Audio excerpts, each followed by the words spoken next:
We have an anonymous patron who wants me to tell you that Last Heart Left is brought to you by the Drakengard speedrunning community. Getting tired of playing or speedrunning bad games such as Yick? Why not try out Drakengard 1 or 3? You might say, I can't play Drakengard 1 without being drunk and making poor life choices. Well, they have a category for that. Want to watch those runs? Then check out Drunk Percent on the Drakengard1speedrun.com page. The games are mostly moderated by Mash and Rod1400, who will check out run submissions as soon as they can. Drakengard 1 and 3, available to be ran on both PlayStation 2 or 3 respectively, or on emulators. Do you have what it takes to beat all branches of Drakengard 3 in 6 hours, 33 minutes, and 47 seconds? If you're at all interested in supporting Last Heart Left, check out patreon.com/Rosenbrand and look at the details there. Thank you very much to the anonymous patron who is supporting us this month.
Hello everyone, and welcome to the 7th episode of Last Heart Left. I am joined once again by Jawnsunn. Your favorite Yick co-host.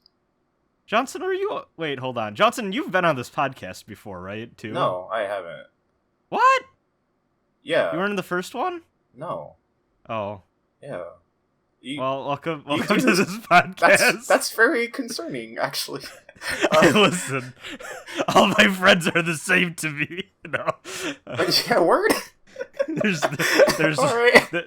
there's the fighting game ones, the RPG ones, the Animal Crossing ones, the gacha ones. We're all RPG friends. Yeah, that's true. Actually, that's the one that I like to think. That's the one thing that keeps this gang together. Yeah. Actually, it was funny. And I think it was the last one I uploaded or whatever. Ultimate Trader commented something like, "Oh, it's gonna be nice having a podcast episode that's not about an RPG." And I thought about it, I'm like, "Oh fuck!"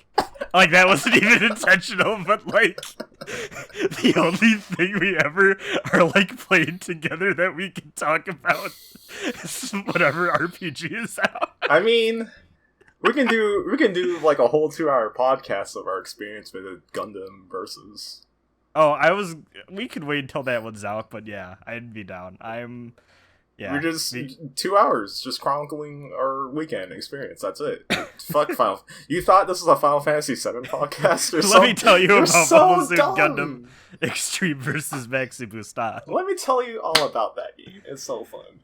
It's very good. But you know what else is fun? Final Fantasy VII Remake. Yeah, in fact, let's cut the banter here and talk about our why don't we get into our history with Final Fantasy VII actually? Because Jawnsunn, I don't think I actually know how you feel about the original game. I don't know if I've ever talked to you about this. I played it. I think I went halfway through. I don't know if I like finished disc 1 is the thing, because I was really busy just like doing enemy skill stuff, and then I got fucking bored, and then I did school things, and that was like around the time I was in early high school or something. And then okay, I was about to ask what age, because that also I feel like this is a game that is very dependent how you feel depending on when you approach it in life too, in many ways. Yeah. But the thing is too is that like I also don't remember the game very well, like going into a remake. So like okay. Yeah. Like I didn't realize the flashback stuff was like, oh yeah, that's a thing Cloud does. He just has he just has that. I was like, oh. And so like now, yeah, right now I'm like playing the original, so it's like, okay. I feel like you represent a lot of people currently playing this game. I think the same. I think I like represent 60% of this. Oh, I'd say more than that. More? I am willing to say that the vast majority of people that are like, yeah, I've played FF7, I never beat it. I think the vast majority of those people have never gotten past Disc 1. Yeah. And I that can't may or blame may them. not be me, so like, yeah. Like, I can't blame them, and I think that's just a truism of a lot of popular RPGs, because, like, admittedly, they are long. Like, it's not easy to get through these games. Playing through it now, it's like, oh, this game's fucking easy. Oh, yeah. It's so easy. But when you're 12, you're like, what? Oh, yeah, when I'm 12, I'm like, I'm mad stupid, but, like, I'm reading a guide, and, like... Yeah. I have a very interesting relationship with Final Fantasy. Not really, but, like, I think I think we're both very representative of our age bracket. Well, actually, I don't know. I think a lot of what, like, your experience was like is true for a lot of the people, like, my age, too. But also, I think that there's a lot of people even older than me that also had the same experience I did, which was Final Fantasy VII, when you started to hang out in online circles at a young, impressionable age, far too young, like me, even. Yeah. It was the cool game. You'd go on... You'd go on your forums, you'd try to talk to people about whatever the latest, like, subbed Bleach episode was, and a motherfucker would have, like, a Vincent Valentine avatar with, like, a million Photoshop filters over it. People would be having the Sephiroth with the flames as their forum avatar. You would go on Game FAQs, and people would have shit in their signatures, their 2-line signatures that were, like, official Red 13 of the Final Fantasy VII Dirge of Cerberus board, and shit like that. Like, this game is inseparable from forums culture to me. That was still around when I was on the internet, like, back in, like, early middle school. So, Yeah. But, I mean, I should also mention that, like, my first time at, like, a high school anime club, I was forced to watch Advent Children, so yeah. You're not the first person who I've heard that exact story to, actually. Yeah, I was like, fan, fuck this movie. And, like, I went to just play my DS in that club. And I met some actual, like, cool people in that club, so... There's a lot of people I know who have also seen Advent Children before they even, like, did anything with the game. Yeah. To me, Final Fantasy VII was always just, oh, that's the cool, popular thing that all of, like, the, like, older people I looked up to, like, online were into. Yeah. So, like, obviously became a point of fascination for me. And by that point, I had played a bit of Final Fantasy. I'd already played Final Fantasy X.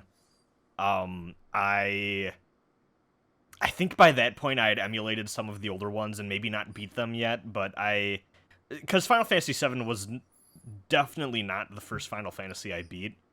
I want to say it was, like, either my third or fourth. Because by that point I'd played around, I figured out emulators and stuff like that, and I mean, even I had handhelds, I had other consoles and stuff at that point. Yeah.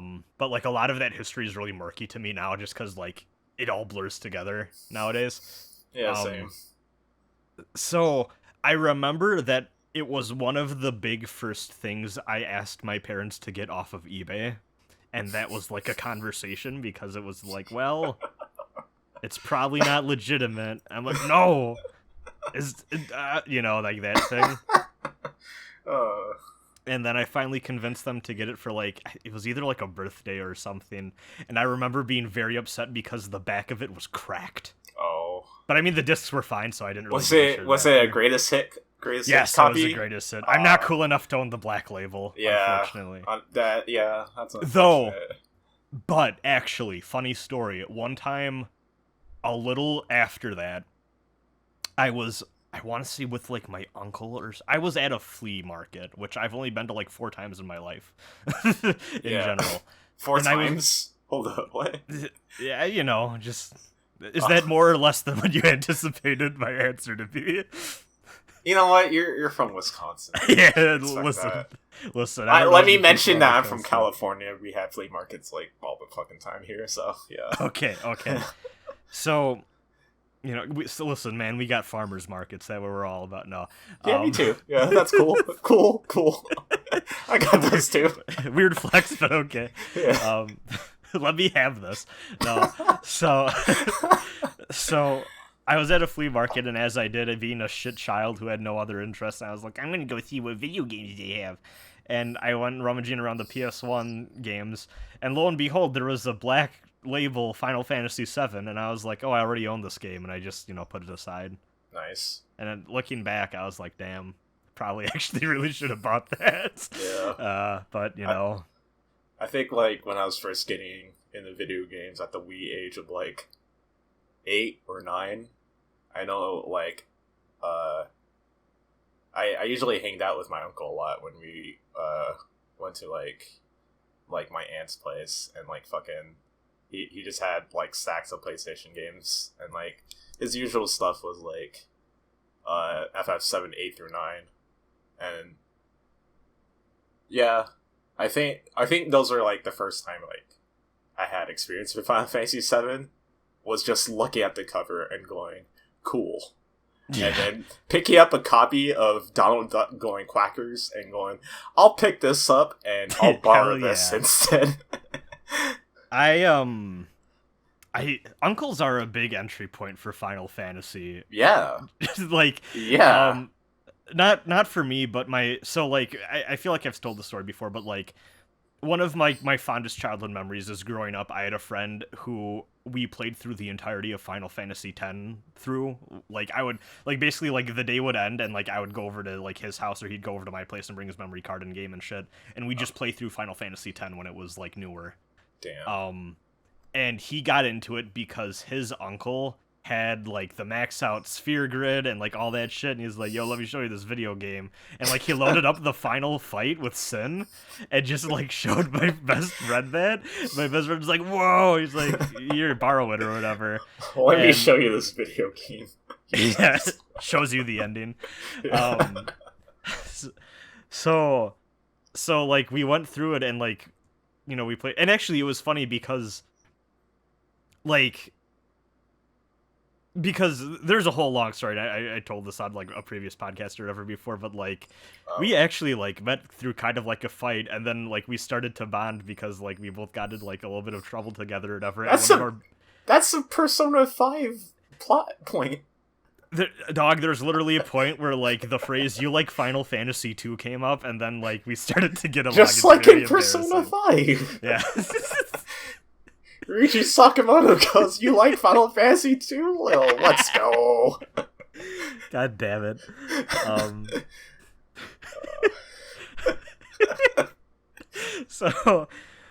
So, yeah, like, Final Fantasy has always been, like, this, a big childhood thing for me, but 7 was never my favorite one. Like, even when I played it, and, I bought into it as a kid. Uh-huh. And, like, I think Final Fantasy VII is a big...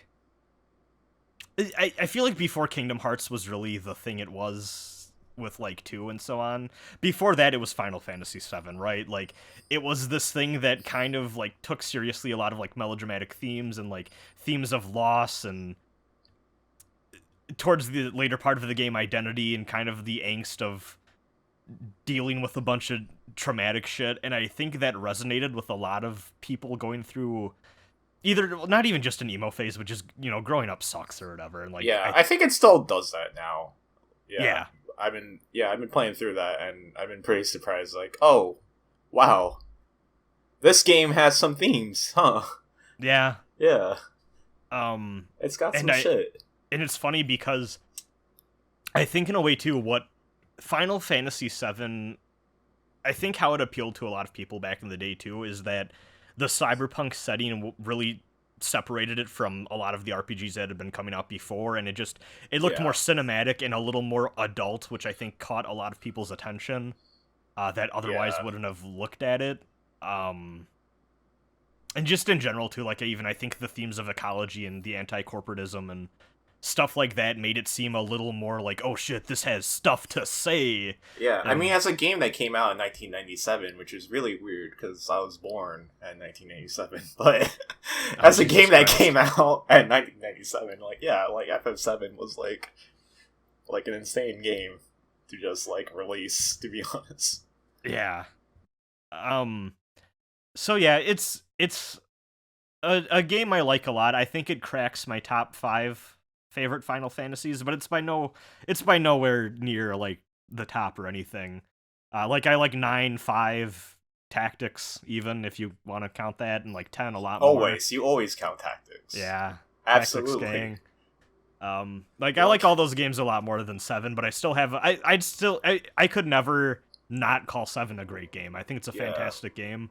I know there's a lot of people that really hate it, and I feel like this game, the legacy of this game is weird. It's fine to be wrong.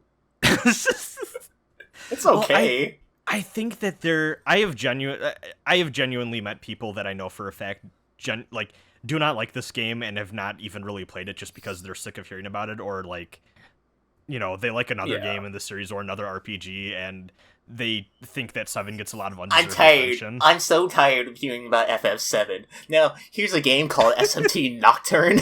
It's such a good game. I mean, Jawnsunn, that was us like 5 years ago, so we need to shut the fuck up. But 5? 5 years ago? Shit! I thought it was 6. It was more like 6. Yeah.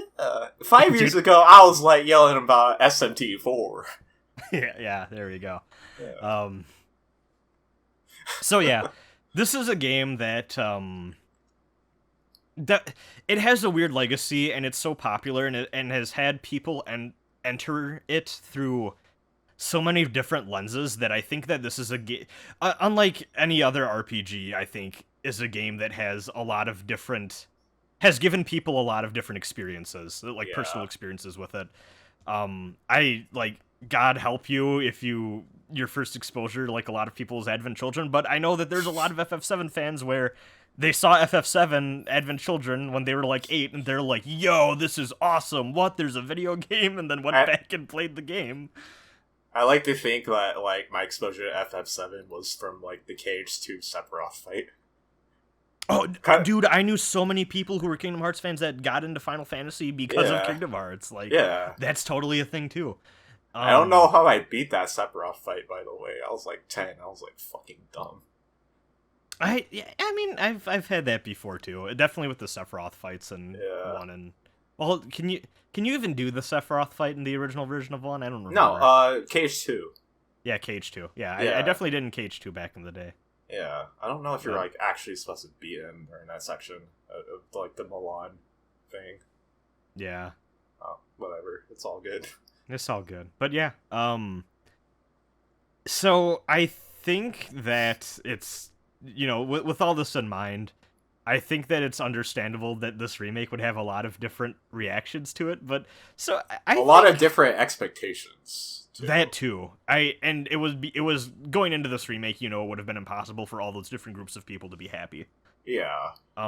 That being said, how do you feel about Final Fantasy VII Remake? Just overall, without, like, high level as a video game, how do you feel? High level as a video game?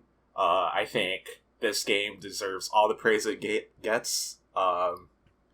Like, I'd say you should buy this game immediately. If you don't know shit about FF7 Remake and you're listening to this, stop listening to this, buy FF7 Remake. That's it. It's a good game. I like it a lot. It's a better ARPG than Nier Automata. Damn. You know, I will say I like this game's battle system. I think this might be my favorite action RPG battle system. I think, they're like the battle system's good. Some of the enemies are like really like obnoxious, but otherwise, it's a good game.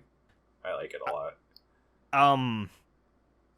As someone who has not beaten FF7 original before you beat this game, can you in good faith recommend that people play this without playing the original first? I know I'm putting a lot on this question. kind of depends, because, like, the thing is with me and FF7 is that, like, I kind of know most of its story beats through just osmosis being on the internet. And the thing with Remake is that, like, I feel like it expects you to know all those things anyway. It just expects you to know that and still tries to, like, fuck with you, even if, like, you haven't beat FF7. So, like... Yeah. Yeah. I think, like, if you just straight up just don't know FF7 at all, which is... I don't know if that's rare, but... I think it would be at this point. If you're an RPG fan. Yeah, if you're a gamer. Like, capital G gamer. Yeah, but also we gotta consider, too, like, this is a big-budget game that's gonna be all over the PlayStation. Like, advertisements up the... There are commercials for this game on television, which is a rarity, I feel, for games these days. Yes! Oh, shit. I haven't turned on my TV. Cool. Yeah, I caught one the other day, and I was like, I mean, I don't even have, like, cable in my room, and I was like, wait, what the fuck? And, like, there's real-ass commercial and everything. Where was I? I was gonna say, like, I guess, like, yeah, if you haven't been exposed to FF7, I think Remake, like, it puts a lot on you as a first-timer. And, like, there are a lot of, like, developer interviews. I know there's the developer series that IGN did, and they're really marketing Remake as like a first time player experience. And knowing that last 4 or 5 hours of that game, I don't know if you can say that. I have a really hard time recommending this to someone who hasn't played FF7. But also at the same time, this game is fascinating to me on so many levels that I'm sure we're going to get into, but there are points in this game where it's like, it feels like the developers are tapping you on the shoulder and they're like, hey, you know, Sephiroth's the bad guy at least, right? That's all I need to tell you for now. And it's like... You know this guy. Yeah, like, you know him. I cannot think of anything else like it. Fuck writing about him. You know this guy. That's... So, I do recommend that people play the original first, and, like, even, fuck it, it's... I know that old RPGs, or even there's a lot of people that don't like turn-based RPGs. Go get that port, or... It is not that aged. It is not that aged. Yeah, I don't think so either, but there's a lot of people that'll fight us on that, and I listen, I don't get it, but even if you are that person and you're like, I can't stand playing this game, there are, like, built-in cheats to any of the modern re-releases of that game. Just use those and experience the story. It's still a good story. If you want to make FF7 very engaging, turn on the active option in the ATV. Yeah.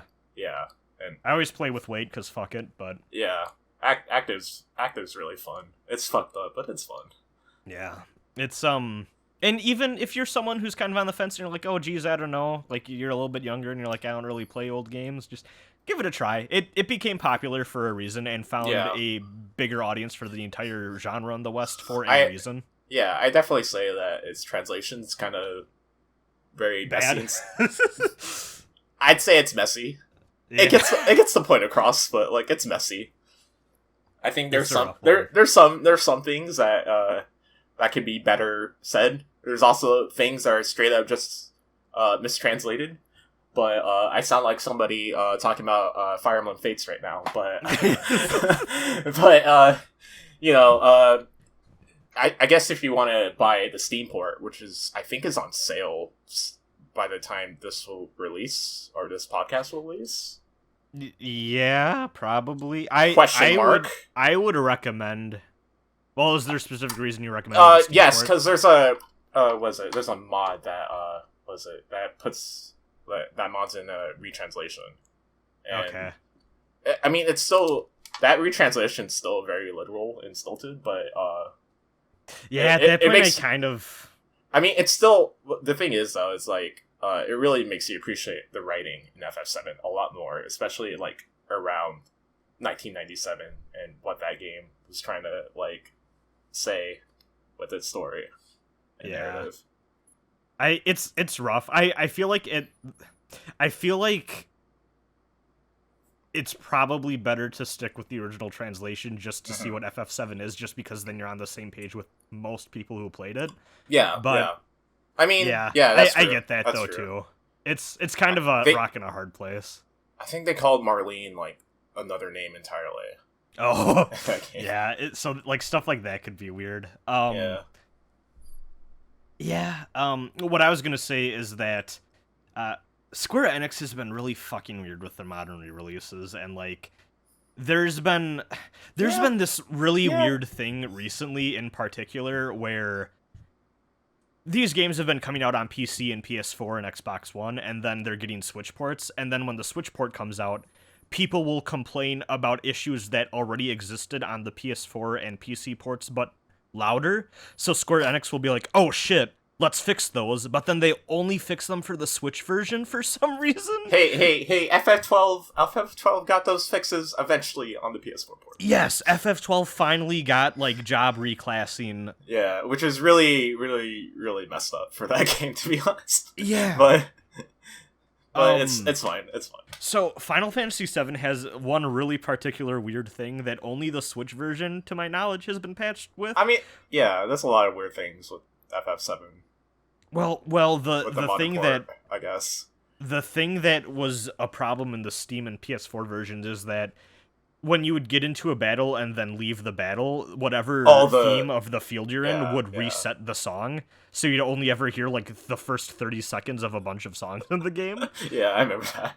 And the Switch version, they patched that so that the songs will like cut off and then continue where they're supposed to play, which is appreciated. I think every modern port of that game still has like the eye blinking problem, where like one eye would always blink. Oh, that's weird. Yeah, one eye would always blink, the other eye would stay open. God. Yeah, it's not like a huge con for FF7 ports, but like it's weird. It's weird. Yeah. If you didn't know about it now you know. Yeah.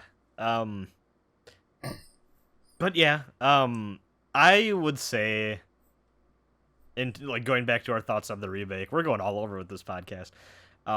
Yeah. I like this game a lot, and I feel like the me who first saw the reveal trailer for this game in like a Skype call with y'all when it was first revealed that Final Fantasy VII is being remade wouldn't have appreciated this game as much as the me that is here now with it finally in my hands. Yeah. I can't believe it's here, you know? Like, even before that, the fucking PS3 Tech demo, or like the PS3 Tech trailer, and it's like, oh shit, it's here. It is somehow here.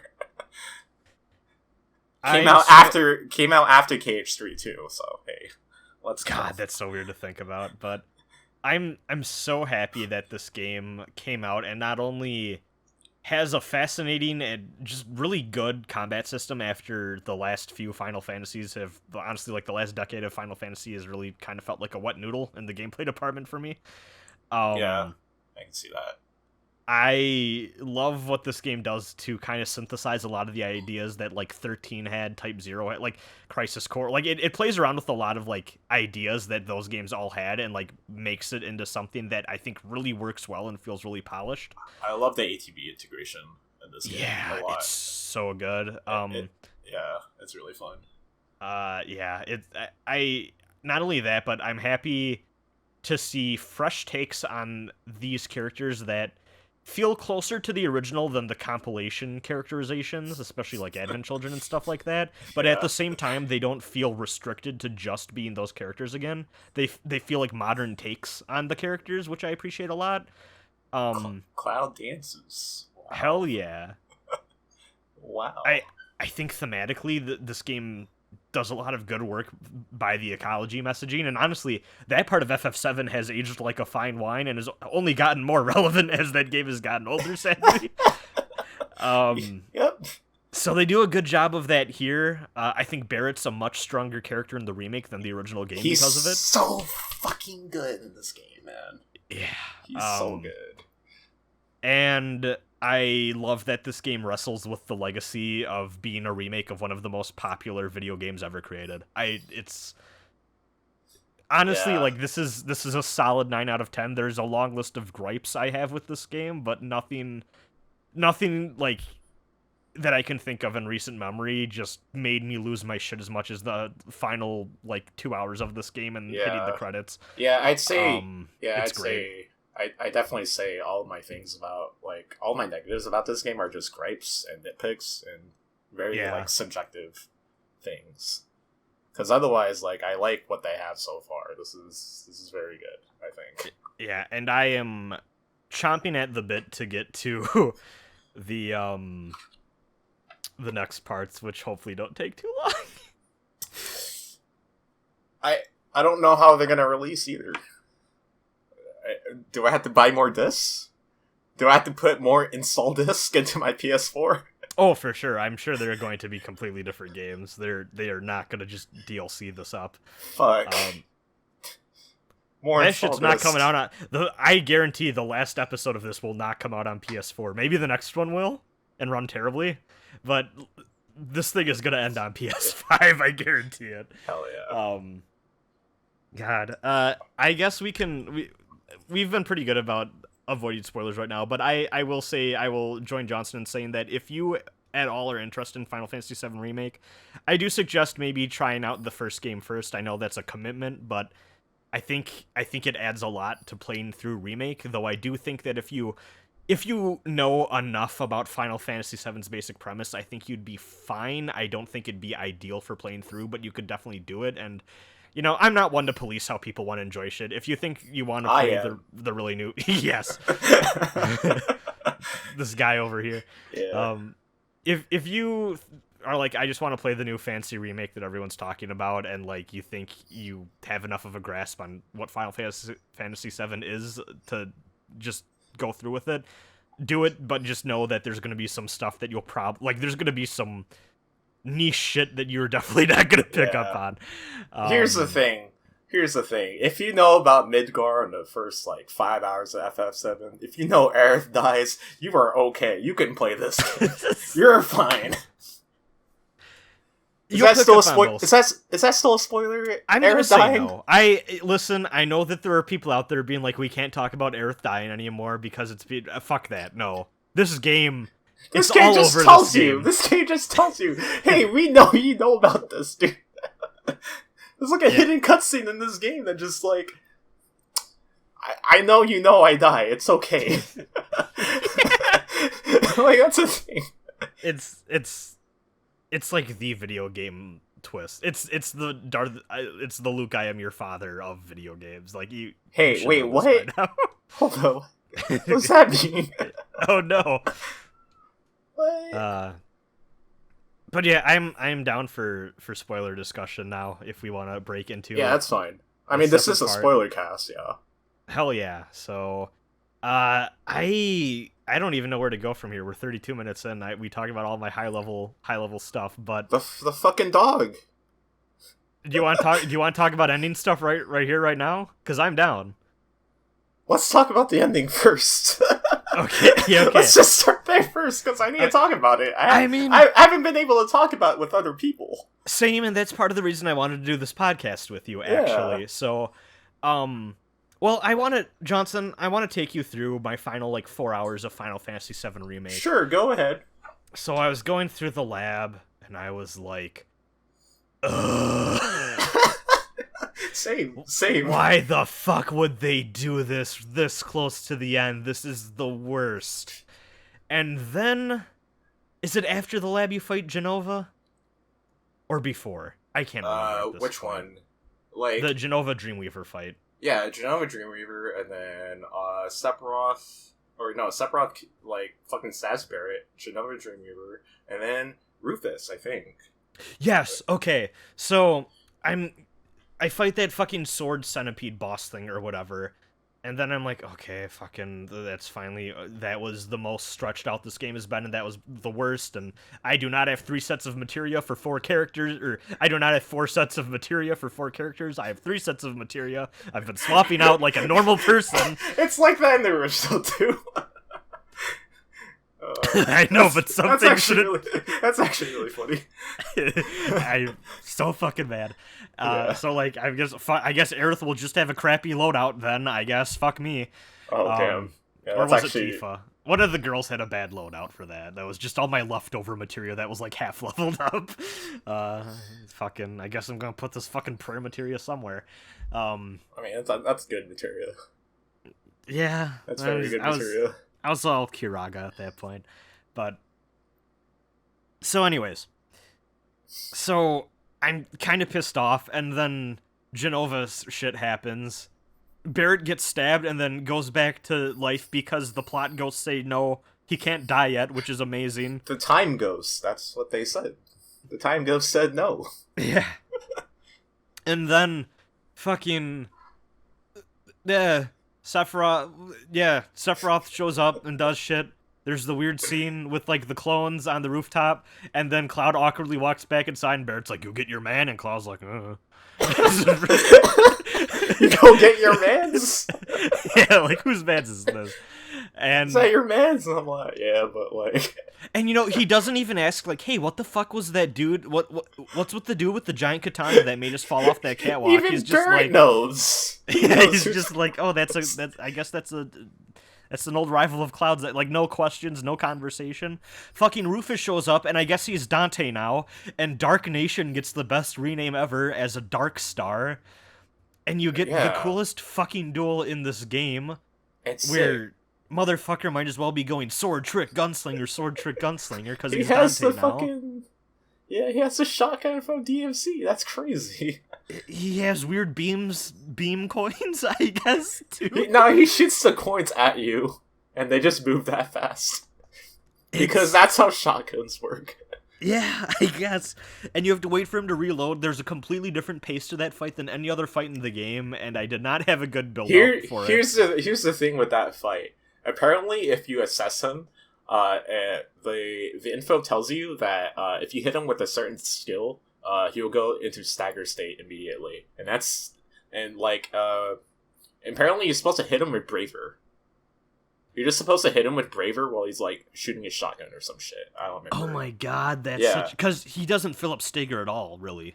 Yeah, he doesn't fill up stagger until. Well, he fills up a bit, doesn't he? Like, I don't know. I want to say he wasn't really filling up when I fought him, but it's been too long now. I can't. Because really, what happened with me is that I had a really bad kit for that, and I'm actually really excited to get to hard mode playthrough of that because my Cloud build for that sucked, and I was not prepared. So what ended up happening is I just kind of dicked around in both phases of that fight until I got my limit break and just like won the fight basically, which was like kind of a little lame, but the fight was still cool enough, and Rufus is so cool that I still had a lot of fun with that. I think that's like, I think this game has like a few like dragged out fights, I guess I would say. They aren't like bad, but they're just like, they're really dragged out. Like a lot of like, they have like a lot of like HP gates just so that there's a cutscene in this boss fight, you know, but like Rufus is actually like one of those few bosses that are like actually just straight up like just fun overall, despite the HP gating there. I feel like the HP gating is somewhat intentional because it's a race to see if you get them staggered or if you make them get the reset with the HP transition. I'd say that too, but also I had like a few moments where like I just like straight up unloaded a lot, just unloaded like everything I had, and then like boom, cutscene, and then all right, your progress was reset. That can be frustrating. Yeah, positions reset, but like my MP, my meter, like my limit break is just gone. And I'm like, okay, cool, thanks. Appreciate it.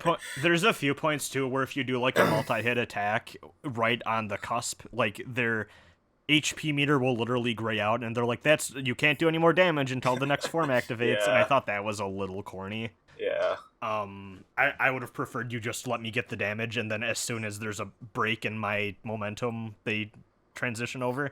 Yeah. I don't know if there's like a weird technical reason that they didn't do that, but I don't know. I would have preferred they. No, it's.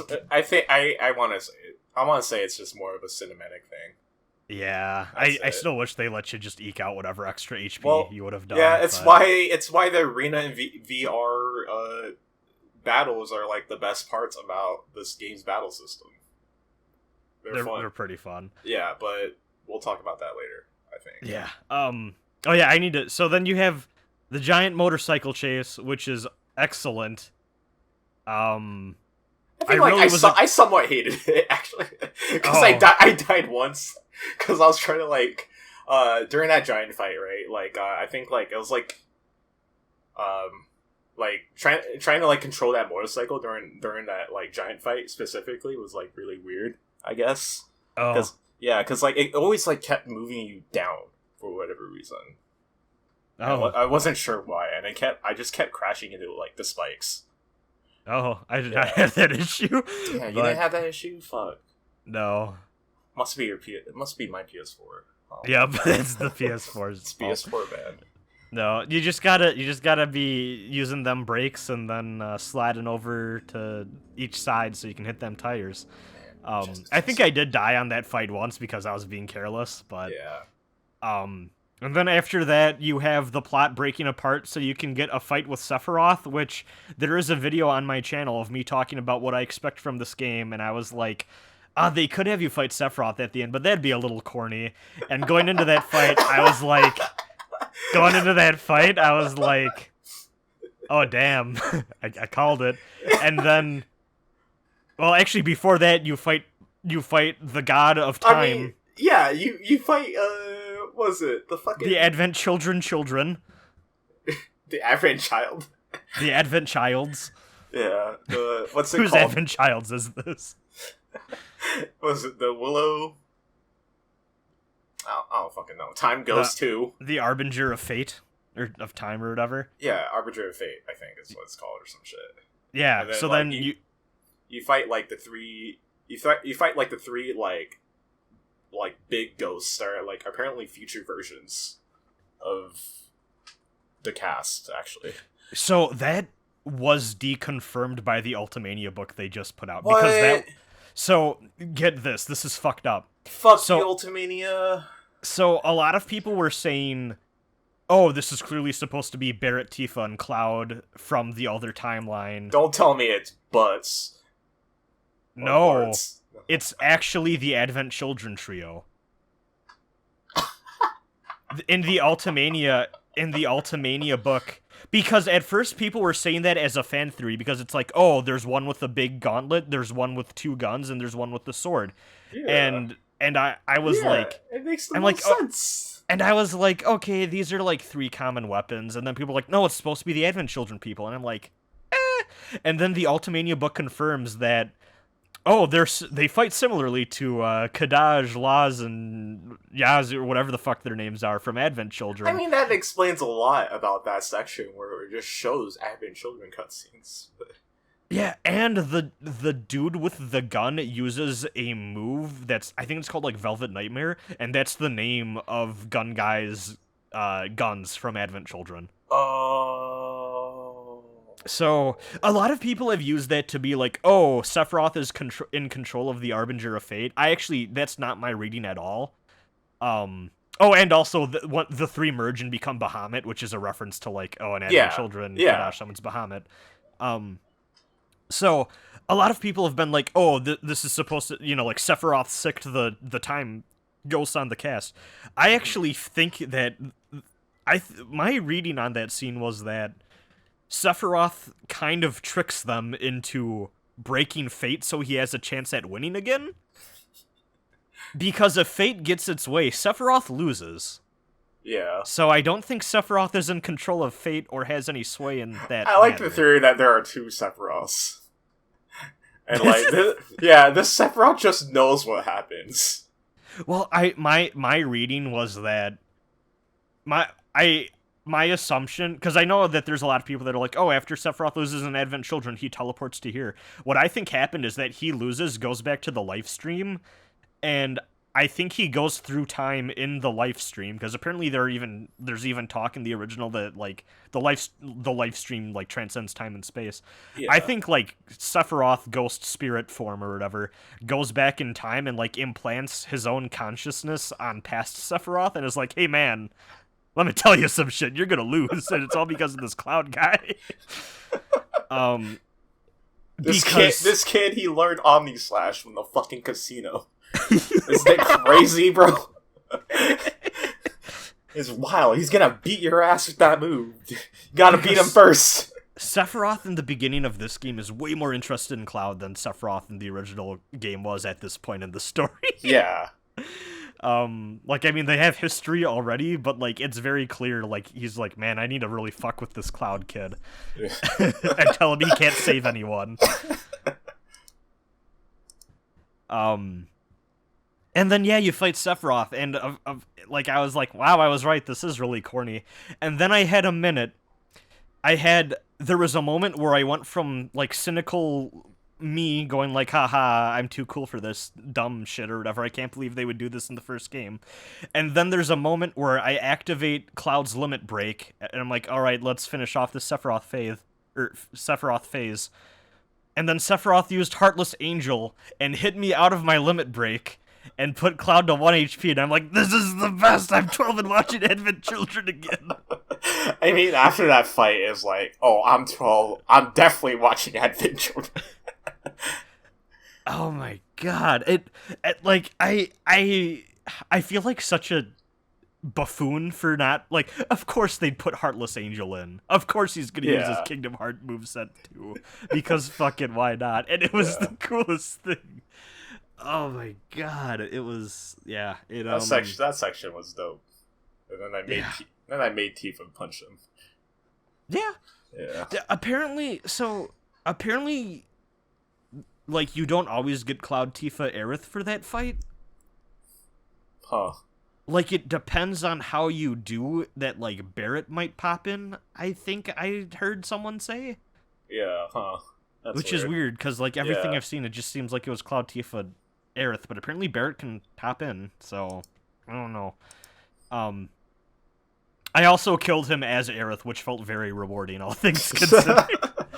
I didn't do that intentionally, but just she got the last hit in. And I was like, yeah, no, fuck it. And then you get first, sometime during all this nonsense, you get a cut of Crisis Core ending, like shot-for-shot remake of the Crisis Core ending specifically. Yeah. And there's, like, the Midgar ghosts in the background flying around. That shit fucked with me. I was like, I don't know what's happening anymore. I'm like, wait, so this is happening in, like, everywhere? Like, every point in time, Midgar's being surrounded by these ghosts? That's fucking weird.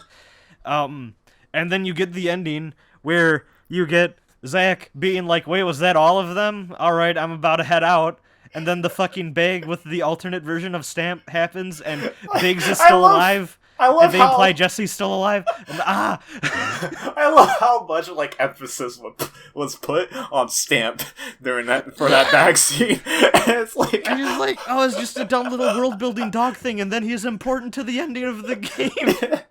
I had to follow this dog for, like, the fucking sewer shit. And it's like, oh, the dog's different. Oh no! And he has a really catchy theme tune, too. Maybe you can collect as part of the jukebox. I'm waiting for them to release the full version of that song, because it bops. Yeah. He's a good, loyal dog. Pepper. Yeah, I like the conversation where you're in the, like, you're on the train tracks or whatever, and Barrett's like, I can't believe that Shinra would corrupt such an innocent cartoon dog like Stamp for propaganda. And it's like, dog, they made him. Stamp didn't exist and then was exploited by the military. He was made as military propaganda. He was military engineer. Yeah. So, what? Do you have a fan theory about what the fuck is going on with Zack living? Because there's a lot going on right now, and I'm still not exactly sure where I'm at with things, but I have an idea. To be honest, I kind of reserved a lot of, like my thoughts on just like the whole Zach living shit, like somewhere else, since like fucking, this is part one, so like I can't like judge too hard, but like in regards to like Zach living, I don't know. I actually just don't know. I like, because Zach living means what happens to Cloud's character then. Yeah, like the core thing that's like this is like second banana to Aerith dying, I guess, but like Cloud superimposing and like making this weird false persona identity thing to like as like a response to trauma and basically like trying to become Zack is such a major part of the Final Fantasy VII story. Yeah. And if Zack is still alive, there's a lot of questions I have. What is Cloud just gonna go into a coma if he like imagine Cloud walks into a what shop happens and to Zack the is Buster just there. Sword? Yeah, did he just give Cloud the Buster Sword and was Where like, did he well, I get guess it? this is yours Where did he get it now? from then? Was it a Behemoth drop? Like, what happened? What is this? So, Let's just say I don't really have theories, I just have lots of questions. I don't know what the fuck's gonna happen. Well, and Nomura has like a thing that he said too, and he's like, well, there's plenty of big mysteries for fans of the original to ask and to look forward to the next part. Oh yeah, big mysteries, yeah. So, big mystery. What I thought happened, my interpretation, which I feel like I've seen a few other people talk about this, but there's a few other ideas going around that I think are equally as valid because it's just so vague right now. Yeah. Because we see the Arbiters of Fate flying around Midgar when Zack's doing his stand, my interpretation of that scene is that they transcend time and space, and when the party defeated the Arbinger, it had a ripple effect on, like, the entire timeline, and a bunch of random shit changed, including, like, Biggs living, Jessie apparently surviving because her gear is on the table next to Biggs. Yeah. Who the fuck knows if Wedge is fine? I'm assuming maybe. You better be okay. Yeah. I liked Wedge. He was fun. Yeah. I wish that half of his dialogue wasn't "haha, I'm fat," but yeah, but when the game decides to treat him well, he is a fantastic character. Honestly, I just like him because he sounds like Jonah Hill. Like, you exude so much like Jonah Hill, like 2004 energy right now, dude. What's up with that? I don't get it, but thank you, FF7 Remake, I guess.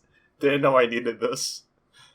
So, I think, so my idea for what happened there is that there was this massive ripple effect on the plot where now Zack is alive, and maybe there are...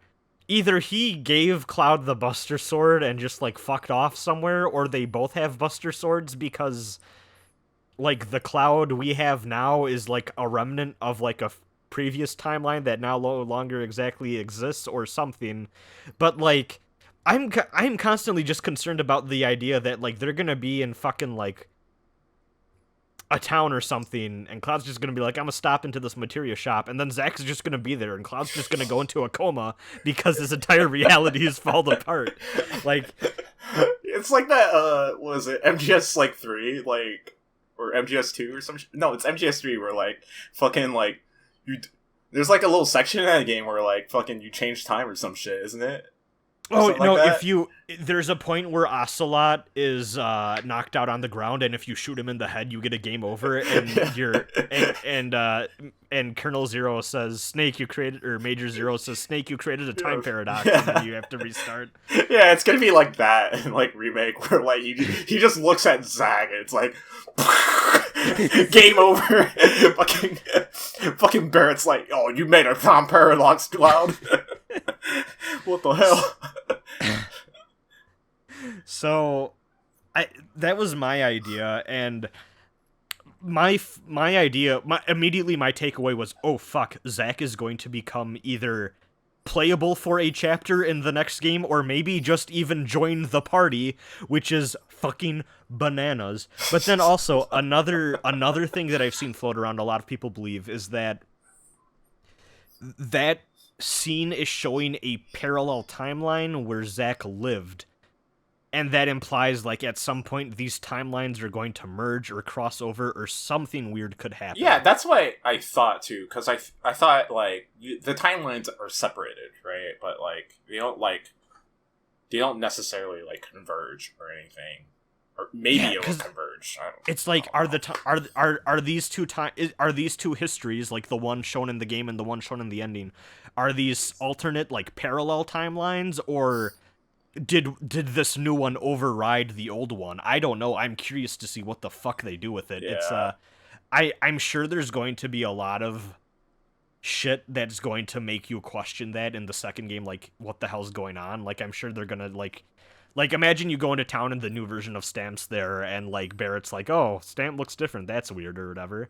Like because you know how like you go into a portal to fight Sephiroth and then you go out of a portal. They might have like, hopped dimensions. Hold up.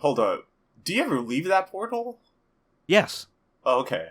Because they leave when they get out of the Sephiroth dimension or whatever, and then like get out of Midgar. Okay. Because they enter it on that freeway and then they exit it outside of Midgar. Oh, I guess. Okay. So they might have hopped realities there. We don't know. Or maybe they're in the same one, and like that weird alternate Zack one's gonna collide in somehow or something. Dude, I think we brought like Chrono Trigger remake or some shit, dude. Like, dude, this gives me so much Chrono Cross vibes, and I love that because I love Chrono Cross. I'm so excited. Like how fucking bananas would it be if like at the end of the second game, like Sephiroth goes in for the earth plunge and then Zack parries the blow, like he just comes out of nowhere. Here's a thought: we have to kill Zack. Oh god, that would be so weird. We gotta fight Zack. It's gonna be the most hypest and like most sad fight. Well, like even how weird would it be if like they do pull a Chrono Trigger and like Cloud dies and Zack's like, "Don't worry, guys, I got this." No. Or even like this makes me wonder what happens when Cloud and Tifa go through and like piece together Cloud's memory and like help him regain a sense of identity and like work through his shit. But like Zack is just there to talk too. If they do that, do they trigger a game over too, or like what happens? Like, I have so many questions, but if the characters think about that, they might die. I don't know. Like that's crazy. There are so many ways they could go with it, and I hope they don't drop the ball, because they could very easily make this really dumb. But I am excited. I like when the realization hit home, because when they were showing off the Zack cutscene, I'm like, oh, this is a really weird way to show Zack's death. Maybe this is supposed to be like a hook, like, oh, we'll explain this in part 2. Here's like a little bit of a teaser or whatever. And then he says the phrase like, wait, was that all of them? And I'm like, wait, no, hold on, wait, what? And then it just shows him and Cloud like going separate ways, and like he's holding Cloud as like present Cloud walks past him, and I'm like, wait, but They can't, like, you can't do that. Are you supposed to do that? Like, God, it was. Yeah, that was a lot to take in, and I'm so excited. Yeah. That was definitely the moment for me where I was like, okay, I need to play original FF7. I don't remember this. Oh my god, I feel so bad for you. See, like, as someone who played this shit at, like, the, like, that, like, really highly suggestible age and, like, got into all the compilation shit, and even as a kid, I didn't like Dirge of Cerberus, but, like, you know, like, I know enough of that when suddenly in this game they're like, oh, rumor has it there's a Shinra factory underground, or a Shinra lab underground. I'm like, oh, that's a cute Dirge of Cerberus reference, and then you go there and I'm like, wait, hold the fuck up. I actually did not realize that's a Dirge of Cerberus reference. Okay, that's cool. Yeah, it's a Deep Ground reference. Oh. And apparently there's Before Crisis stuff all over this game. Like, that's kind of where the different branches of Avalanche come from and shit. Yeah. I didn't get any of those because I'm not super familiar. Leslie, Kyrie, the Angel of the Slums are like all characters from side novels. Some of which we didn't get over here. Shoutouts to On the Way to a Smile, which I have a copy of on my bookshelf. Which I don't know why I bought that, but that came out very recently, didn't it? Yeah, it came out just a few years ago, oddly enough. Okay. I mean, but no, yeah. I mean like the U.S. release, I think. Yeah. Yeah.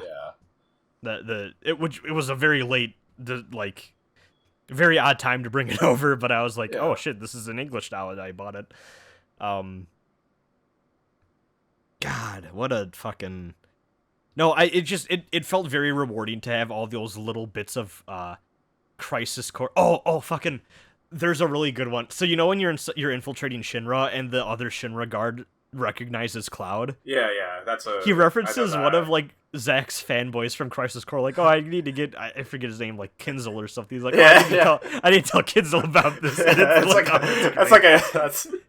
was like, oh yeah, okay, that's cute. Yeah. I I mean, think like, it's just- he's there in fucking, he's there in the intro, I think. In the intro part of that game, he's like, oh, isn't that... Yeah, But, before he jumps on the train, yeah. Yeah. Oh god, that's funny. He's like, wait, I know that guy, and then Cloud's like, Yeah, "I'm not gonna listen to this." I was asking about that the entire game. Like, who's that other guy? And then, like, okay, you just go to Shinra, like, fucking, like, 35 hours in, and it's, oh, that's just him. It's just a reference. Sorry. Oops. That's funny. God.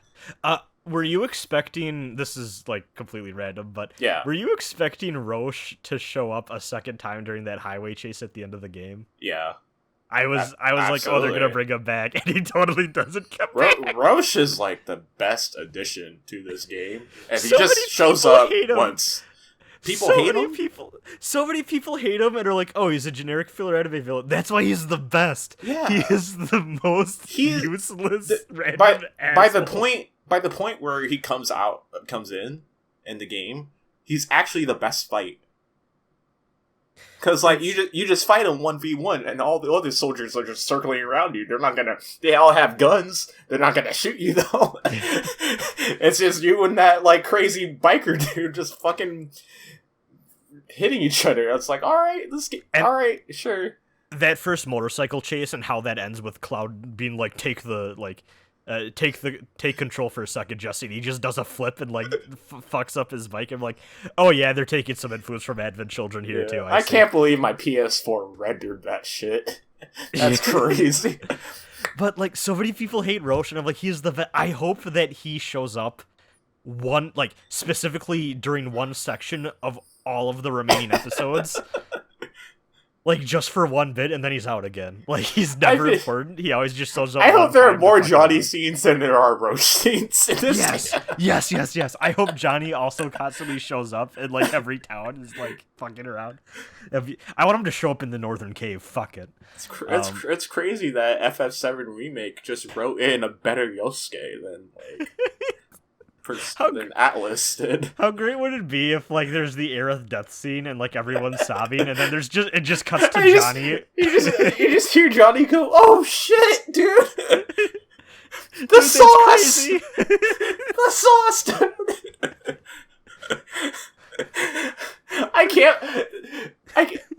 I can't believe they translated that questline from the original so well into this game. and it's just a stupid, dumb questline in this one now. God, I appreciate the fact that one of the side quests in this game is called Shears' counterattack. Yeah. That made me laugh and clap and feel like the biggest fucking mark ever. Where I was wrestling term, not our friend Mark. I need to clarify that. Yeah. But, like, I was like, oh, a Gundam reference, and I started clapping like a idiot. But there's a lot of cool robots in this game, to be honest. Yeah, the mechanical design and monster design is phenomenal. I'm so Yeah. happy they leaned into the weird designs really well in this game. Yeah. Do we want to talk about the combat? Speaking of, I think we're almost an hour in. Yeah, sure, we're a little over an hour in. Absolutely. I would love to I talk love about the this combat. game's combat. Yeah, I like this game's battle system. There are a few enemies that I fucking just straight up just don't like. The lab just had all of them in one fucking huge area for like 3 hours. I'm just like, I can understand that. Yeah, why is there a fucking whack-a-mole enemy that I gotta fight. The whack-a-mole was a little annoying. The enemies that shift between the physical barrier and the magic barrier also a little annoying. Luckily, fuck I that had one. Dispel. Yeah. I had Dispel by that point, luckily, so it wasn't too bad, but it was still a little annoying. I know a lot of people like had issues with the flying enemies. I thought they were okay, I guess. Barrett's overcharge eats through their health. I never had any issue. You just hit them with, you just switch to Barrett and just shoot them, and it's like, all right. Well, unless you have like the fucking crab claw equipped, then you're fucked. But God, I love that set of weapons exists in this game. It's so. I love that they still exist. Is the thing, because like they were in the original too. You could just make Barrett a melee fighter in the original FF7, and like how they translated that in this game is like really like good. And also, you make Barrett look like a dumb idiot. Just like armoring through bullets and just like punching shit. It almost made me wish that either Tifa or Cloud had a give Tifa a gun. Yeah, well, yes, no, but like. It like as a trade-off, it would have been interesting to like. So you know how in the original game there's like I can't remember the exact name. It's either like long or far, but there's the materia that you equip to a physical attacker, and all their physical attacks automatically become far range attacks. It would have been cool if they had a parallel to that, where like Cloud can like shoot sword beams when he does his regular slash, and like he becomes a ranged character instead, or something. Just so. Like, you could even that out. I mean, the material gives you a lot of flexibility anyway, so it's fine. Yeah. There's a lot of... honestly, there are so many things I can praise about this combat system. I think the stagger stuff works great. Like, sometimes it get a little weird with the HP gating and phase changes, where, like... it feels like every boss phase is a race to see if you can pressure them before the phase changes over, but sometimes you... Like you said, like you spend a bunch of resources getting to that point, and then phase change, and that it's like that in the summon fights too, where like it's a race to like not fucking die because like the summon's just gonna pull out their thing. Because I think I saw on Twitter. All right, when I say thing, I meant like their big attack. Big attack, yeah. I mean, you can stop it, yeah, of course. I did that with Leviathan, but. You know, because I saw you on Twitter talk about that, and you're like, I'm not a fan. I think you said like you. I'm not a fan. Much of a fan. I'm not a fan. Is what I said. I liked that. Hashtag PS4 share. I liked that in part because yes, it's either so there's two things for me for that. It's either because the way I like it is that it's a problem that has a couple different solutions, and I find all of them really interesting. Yeah. Either you can pressure them so that they don't do the attack at all. Yeah. You can build at least one character to be tanky so that they can revive your other characters right after, and you can scramble to heal everyone up, which is what I ended up doing for Bahamut. I equipped two characters with revive materia and just put as much max HP, like leveled up like max HP, whatever materia on them as possible, so they had like 9,000 health. And then like when you pulled out Mega Flare, I had a better chance of like just living through it. Another thing I saw is that you can swap out whatever accessory you have on your characters, and you can equip them with one of those auto revive pendants, so that as soon as that attack goes off, they just get fully revived with like all their HP back. Yeah, I think the solution I had was that, well, somebody else told me this too, but I was thinking of it anyway, so I'm smarter. But, fucking, what is it? It's I use the all materia plus, barrier. So, with barrier, you have mana guard, right? So that, like, that ups your, magic defense. And since I had trouble with Leviathan, and, like, you know, Leviathan's, like, big summon attack is a fucking, magic attack base, so I just, like, equipped everybody with, mana guard, and then, I guess I didn't die, so yeah. I was a dumbass and didn't realize until my hard mode playthrough that Magnify doesn't just apply to like fire, arrow, and like, all that shit. Because it's godlike for healing. Yeah, I put it on Cure and I was like, wait a minute, and I was like, oh, I'm a dumbass for not realizing this sooner. I think my favorite like material combination is actually just like stagger enemy, hit stop on the enemy, and then they're fully in the stagger state for like 30 seconds or some shit. Oh shit! I didn't know that Stop Yeah. did that. Yeah, stop does that, and then you just go in, and then like up the stagger rate to like 200%. There was a long point in this game where I had a few different builds that I had a lot of fun with. One of my favorite things was I made a Cloud build where I just put a bunch of the ATB like gimmick materia on him. So like I put time materia on him. I put the stagger ATB materia on him. Yeah, did you put the was it the first strike materia then too? I did for a bit, but then I think I swapped that out with another thing. Okay. But the one that really brought it all together is I think one you get from Chadley. We have to fucking talk about Chadley at some point. Chadley. Fucking Chadley, dude. Is the materia that fills your limit gauge as you spend ATB bars. Oh, yeah.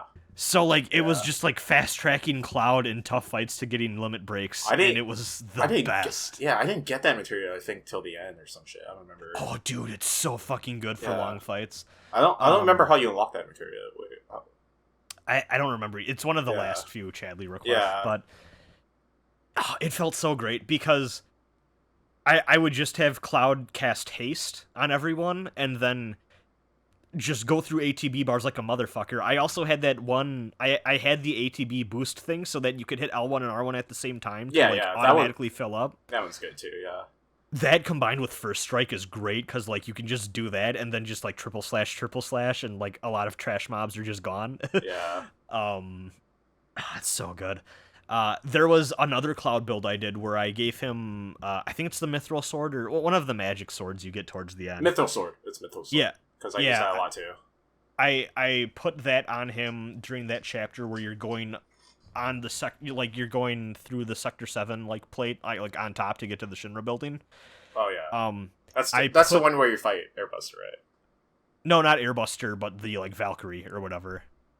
Oh right, yeah. I confused this too. Yeah, Valkyrie. Yeah, that's what I was talking about. Yeah. Shinra mechs are the same. It's fine.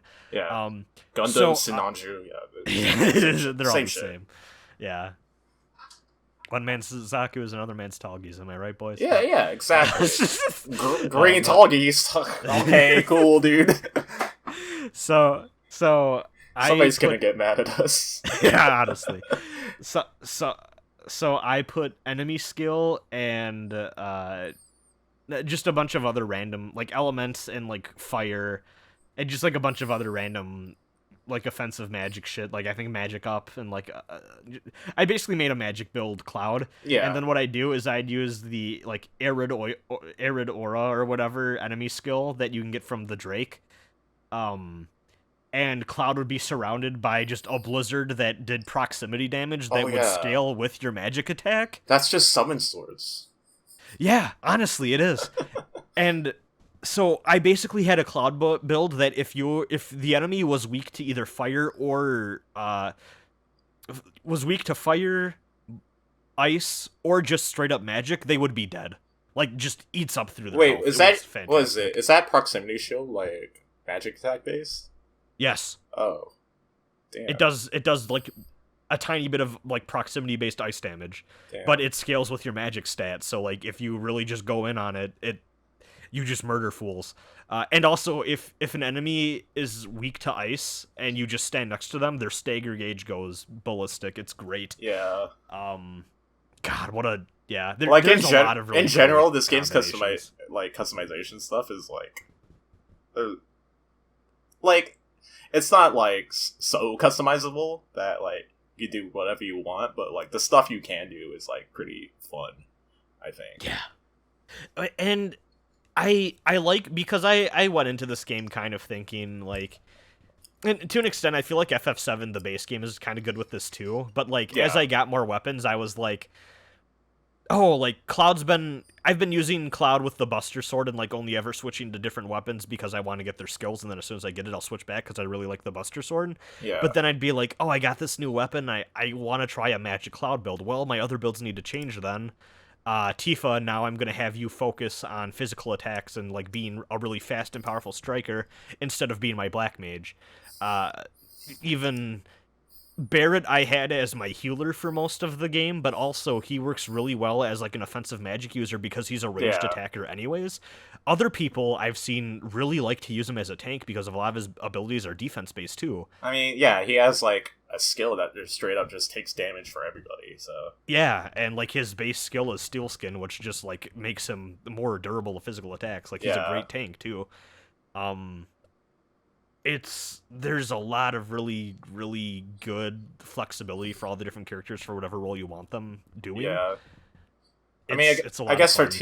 Tifa, you'd probably want her punching stuff. Yeah, Honestly. it's There's It's not a lot. interesting. There's not a lot of room for her to play with magic, to be honest. Except like, okay, I guess like if you want to make her do stuff with haste, I guess. But yeah, like kind of like that's kind of what I had going on with her for a lot of it too.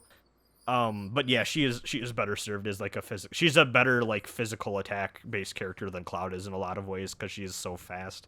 yeah, Yeah, there's a lot of really good shit. For a while there, she was my enemy skill and steal person.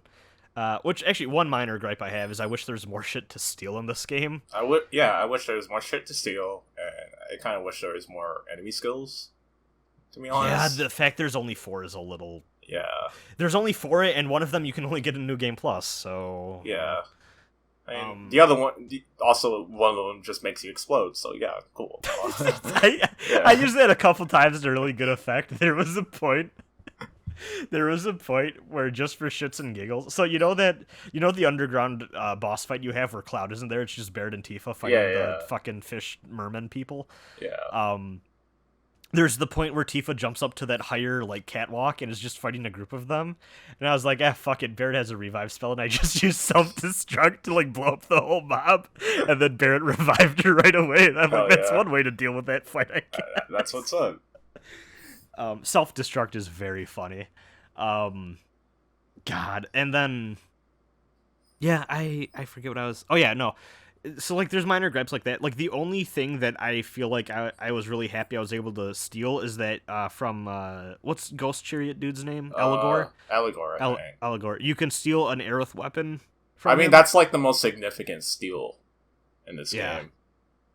So that's nice. But like, other than that, most of the time I was like, oh, I'm just not gonna have steal on Yeah. Tifa anymore because it wasn't worth it. I mean, I guess you could like steal a bunch of ethers from an enemy. But Well, that's even it. like during the Reno and Rude fight, you could steal shit from them, and I tried to steal a bunch of times, and like it just kept failing, and I was like, "Fuck this! It's not worth it. I'm just Yeah. wasting ATB at this point." I think I had to put on luck up. I think for that. Yeah, for, that makes for sense. stealing, and then put it on Tifa, or was it Cloud? I don't remember. I put it on somebody, and then was like, "All right, I stole the spear. All right, got it. Never gonna level up Aerith anyway, so it's whatever." I shout outs to Infinity's End for being the best.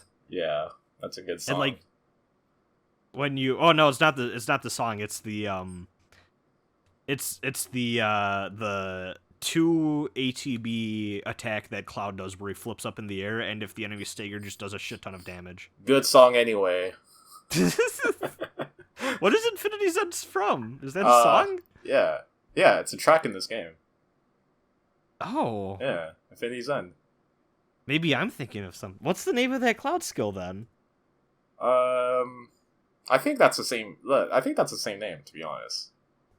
Oh. I can turn on my PS4 and find out. You know what? I shouldn't. I don't want to. Infinity's End is an ability in Final Fantasy. Yeah, okay, it's also that. No, but like that's such a great feeling when like the stagger bar is almost empty. You're like, oh shit, is he gonna get the hit in time? And he does, and it's great. Yeah. It's a minor detail, but I really appreciate. Did I cut you off? I was gonna say it's like an equivalent to like Monster Hunter, where like you hit it with the big greatsword charge. Which, yeah. coincidentally, the guy who directed Monster Hunter 3, 4, and World did the battle system for this game, which is kind of crazy. Really? Yeah. That makes a lot of sense. I can feel some of that. You can Like, it doesn't feel like Monster Hunter, but like when you fight the Behemoth, it's Monster Hunter. Yeah, honestly, like I was low key thinking of Monster Hunter Dream, but even just like the fact that you can target different parts, like for like the Yeah. cutter robots, and like you can break off different pieces and shit, and it has different Yeah. effects on the fight. Yeah, That there's some legacy there. What's that? You that? can What's feel that for two Monster horn? Hunter. What's that two horn boss that like actually matters? Abzu. Abzu. Yeah, it actually matters with Abzu because like you can break the left or right horn during the first fight, Yeah. and like that broken horn will still be there in the fucking like second like fight with him. Yeah.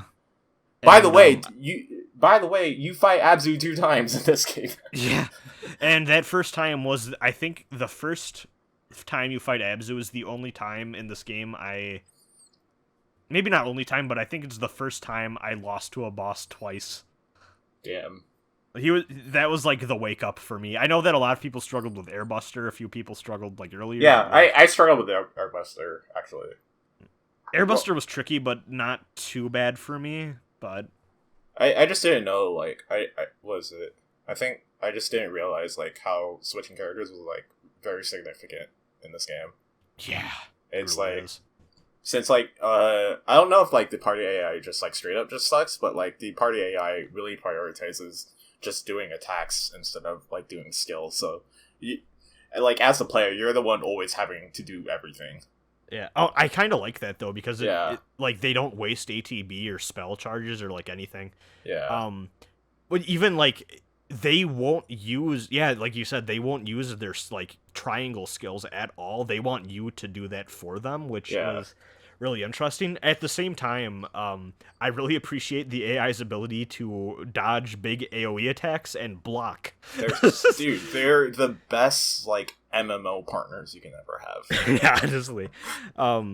I actually really like that they want you to, because like they block better than me. Yeah, honestly. Same. Like I wasn't blocking until like almost end game, to be honest. Yeah, I can feel that. I started to block a lot for like Cloud's Punisher counterattack.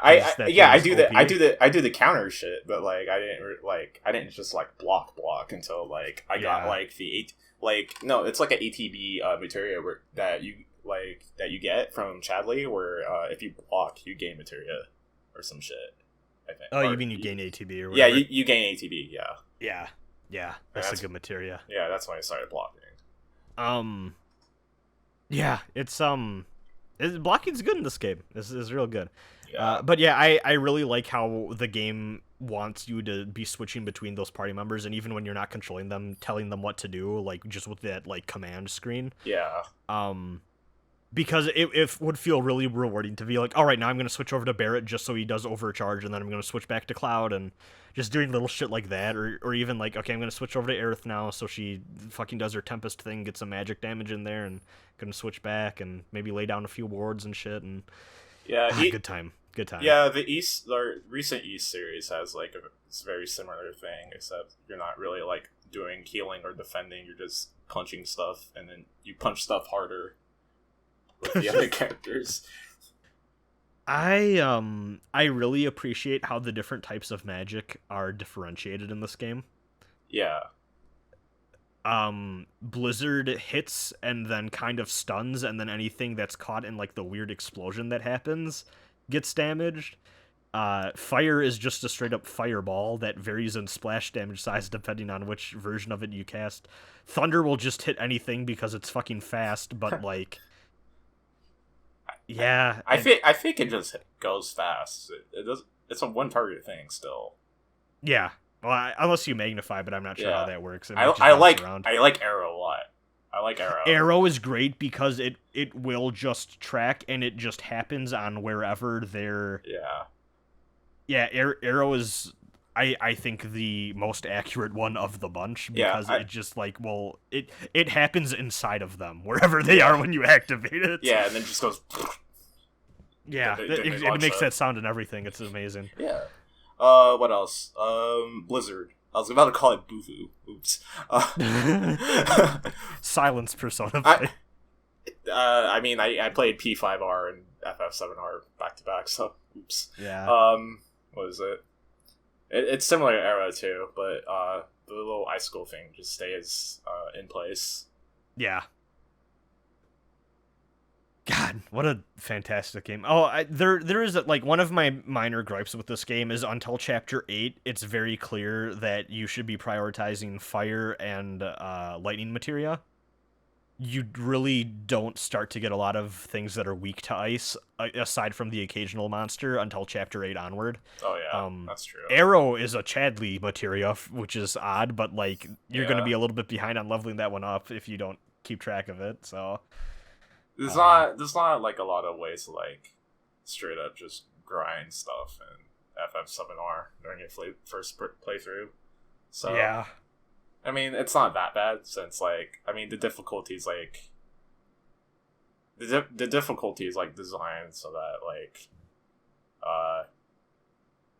it's, like, difficult enough on your first playthrough, even if you, like, know stuff, I guess. And it asks a lot of you, but even, like, no matter what your materia build is, I don't think that you could ever find yourself in, like, a really... Like, I don't think... you're not gonna get stuck. Where you'd be fucked over. Yeah, you're not gonna get stuck. I think I might have been close though. Like, what was it? It's the Shinran building where you fight that fucking tank robot thing. Oh. Yeah. And I was like... Well, at least that's nice enough that it lets you switch your materia out right before the fight if you, like, hold down, like, the menu button in that cutscene. That's the best feature of that game. It is very... I thought that, like, when that first showed up during, like, the Reno fight, I was like, what is this? I don't know if I should touch that. Yeah, that was awkward. I really wish they would. I don't even think that they should make that an option. I think they should just pull out the menu, and if you want to close out, you can just close out. Yeah. I think it's weird that they made that optional, because I was thinking, like, man, it would have really sucked if I just wasn't looking at the corner of the screen right now, you know? Yeah. God. I like also like how every piece of equipment, maybe like sans accessories, is actually pretty important. Yeah. Like, there's no like useless equipment except maybe like the first. Weapons aren't straight upgrades; they're skill trees. They're different builds for your character. The Buster Sword will always be kind of good. Yeah. Like the last sword you get actually kind of sucks. I used the Buster Sword for most of the game, honestly. Yeah. I think like the best weapon in this game is still like Hard Edge. I can see that. Yeah, which is like, yeah, you know, like original FF7 when you got Hard Edge, I was like, all right, you're set for a while. Yeah, it's is there anything else? I think I'm out of stuff to talk about the combat system, but just like, yeah, I love it. I love how much it demands of you on normal mode. I think I will throw my head in that I do think that I think it's very possible for a lot of players that normal mode is going to be too difficult to get a grasp on, especially if you're not familiar with ARPGs, and easy mode might feel too easy. I wish there was an in-between mode, but aside from that, I was so happy with what this game expected of me, and it really felt like it wanted me to get my shit together in a way that I found very satisfying. Yeah, honestly, when things started to click. Yeah, honestly, I thought this game was gonna be like too easy on normal, because I was like, because like my biggest gripe coming in was that, oh, I can't play on hard mode until like New Game Plus. Wait, what's going on there? And then what was it? I fought the Behemoth, and I was like, oh. Okay, never mind. Okay, this is normal mode. Oh my god! When I fought, okay, yeah, it's Behemoth, and then Rufus, and then that fucking robot after, and then the fucking Arbiter of Fate, and I was like, oh, these are actually very difficult fights, and to a certain extent, Leviathan. When you're saying, were you saying Behemoth, or is there a different thing I'm thinking of? What do you mean? When you said Behemoth, did you? I'm trying to think what you'd. It's the side quest monster or side quest boss at the last section of the game. Oh, do you mean Behemoth? Yeah, that's what I said. Okay, yeah, that's what I said, right? Okay. Yeah, you pronounced it weird, so I wasn't sure. That's what I said, right? It's fine. It's fine. Behemoth, who cares? No, that Behemoth fight. Okay, I had the funniest moment where I had a classic Final Fantasy guy funny moment where I got towards the end of that fight, I activated my limit break, and then I got the notification in the corner, "Hey man, your DualShock 4 battery is dead," and I went, "Fuck!" And I had a lot of moments like that. As soon as Cloud was out of the limit break, I was scrambling for my power cord, and then like Tifa and Barrett both like just defeated it. And by the time I plugged it in and I could move again, it was just dead. And I was like, "Oh, okay, that's a weird way to end that fight." But hell yeah, that's what's up. Yeah, what a. I got nothing else on the battle system, I don't think, but it's great. Yeah, like I said, like battle system's really good. Enemies are kind of annoying. The best parts of this battle system, and why I give it a lot of praise, is like through like arena and VR mission stuff. I think that Leviathan fight is the peak of this game's like combat and counter design, because it leans into everything I love about what makes this remake unique from the first game. Like, you have to have someone laying down ranged cover because it constantly flies up in the air. You have to have your melee attackers going in for the stagger if you want to interrupt the tidal wave attack, and if not, you have to think about like how you're going to prep your defenses. You have to worry about your positioning because there's all these fucking like water tornadoes going on everywhere that will like very slowly chase you down and fuck up your health bar if you're not paying attention. There's just so much to keep track of, and like Leviathan itself has like a couple different fights. Like, you can target its fin, you can target its tail. I think there's just so much going on, and it's like I wish that like this game could just be like this all the time, because like it just asks so much of you. Even the Bahamut fight isn't even that in depth. It feels like more of a DPS race, and you just got to worry about Mega Flare. But like every Bahamut fight. Yeah, honestly. Well, this one's interesting too, because there's a point where Bahamut basically uses its own like weird. I think it uses an attack called like Umbral Aura or something. And if you go in for melee attacks, you just get damaged. And it's like, I hope you have like Magnify Regen on, or else you're gonna start to run into problems. Yeah. What else? Parrying feels really good. What a great addition! I'm happy that Cloud is a stance character. Oh yeah, the counter. Yeah, I thought you meant like the parry materia. Oh no, not the parry, but the Cloud counter. What a fucking wild ass materia! Because if you equip it on Tifa, she just does Mega Man slides. I didn't know that. Yeah, she does. I never really used that materia. Yeah, but... no, it's good because when you pair it with the HP drain also, and then like when like things start attacking, and like you just drain HP and like get stuff back, and it's really good for hard mode actually, because you don't get to use items, so like you need all the healing you can get. Yeah, I made up for that with some healing materia and Spirit Siphon enemy skill. That's true. And chakra materia fully leveled is useful. Yeah. Especially for like one-on-one fights. I have that equipped on Cloud most of the time. Yeah. Well, I mean, my also Naruto build. I mean, also the arena fights are like just use solo. Yeah. Like, you and the character solo, and it's like some of those can get awkward. Yeah, they can get awkward, but they're really fun. The one with so you know the one in the Shinra building where you just have to fight that wrestler dude from like the freeway? Oh yeah. I love fighting that dude as Barrett, because you just constantly run away, shoot him a couple times, and then just keep running away, and you can't ever do anything. Yeah. It's like, why did you even bother putting this in here for Barrett? The enemy can't do anything. It's fun. Yeah. Yeah, that's all I got. This game's battle system's pretty good. How'd you feel about... I mean, we talked a lot about ending story stuff, but in general, I really liked the characterization of everyone. Yeah, same. Go ahead. Barrett go first. definitely spends time on leftist Twitter. I felt like half of his dialogue could have just been from my timeline. He has a lot of really good character moments in this that like he kind of had in the Midgar section of the original game, but they made him a much more strong character here. Yeah. I love everything about his relationship with Marlene, his fight for the planet, his like when he gets into like preacher mode and like he gets a little over enthusiastic, and Tifa and Cloud are kind of like, oh god. Cloud's like, I don't remember that being my problem, stupid dummy. I'm just here for your money that you can't pay me for.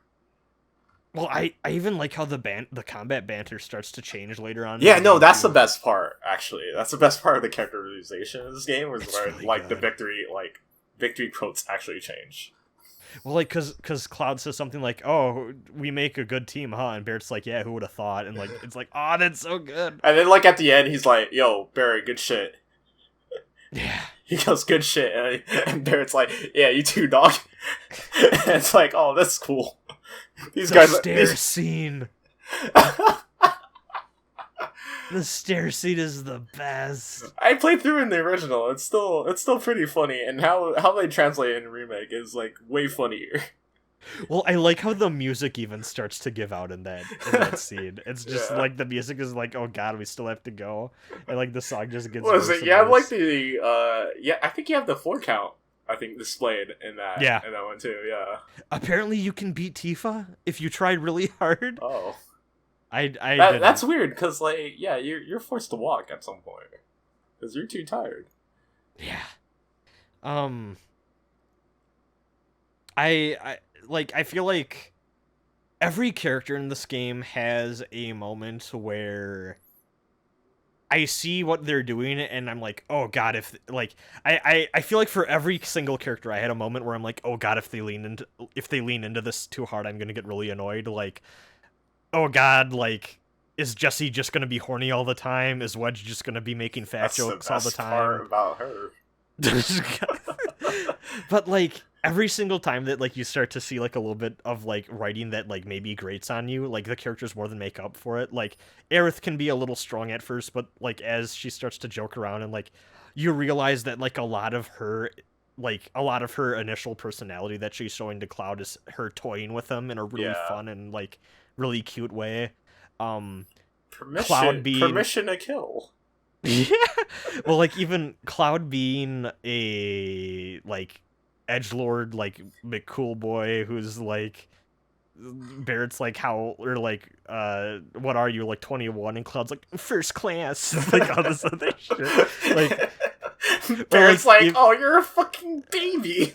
Well, even when Marl in the beginning is talking with him or whatever, and she's talking with Cloud and Tifa, Marl's like, really, Tifa, this guy? And Cloud's like, I got skills. It's so fucking funny. Yeah, I got skills. Yeah, like he just tries so hard, and like it's so apparent that all the other characters are just kind of like indulging him. But even when like when the rubber hits the road, he is really competent at what he does, and he's good at what he does, and you start to see him start to become more personable, even though he really struggles with social skills in the beginning. Tifa's reluctance to fight Shinra is very humanizing, and like I could see that like becoming annoying if handled wrong, but like it was really good. It's really good because it's actually really good. I mean, it makes sense for a person in that position to be worried about the impact they're having on the world and innocent people around them. But even then, when things get tough, she knows and decides on what the best thing to do is, it's to keep fighting. I mean, like it's so good. When you consider the fact that like during the plate drop too, is like, oh, she had her worries there, yeah. Because I can see people being like, oh, they made her lame now, or like, oh, like Tifa's kind of like a Karen or whatever, like all that shit, and like she worries and like maybe a little like worries a little too much sometimes, but like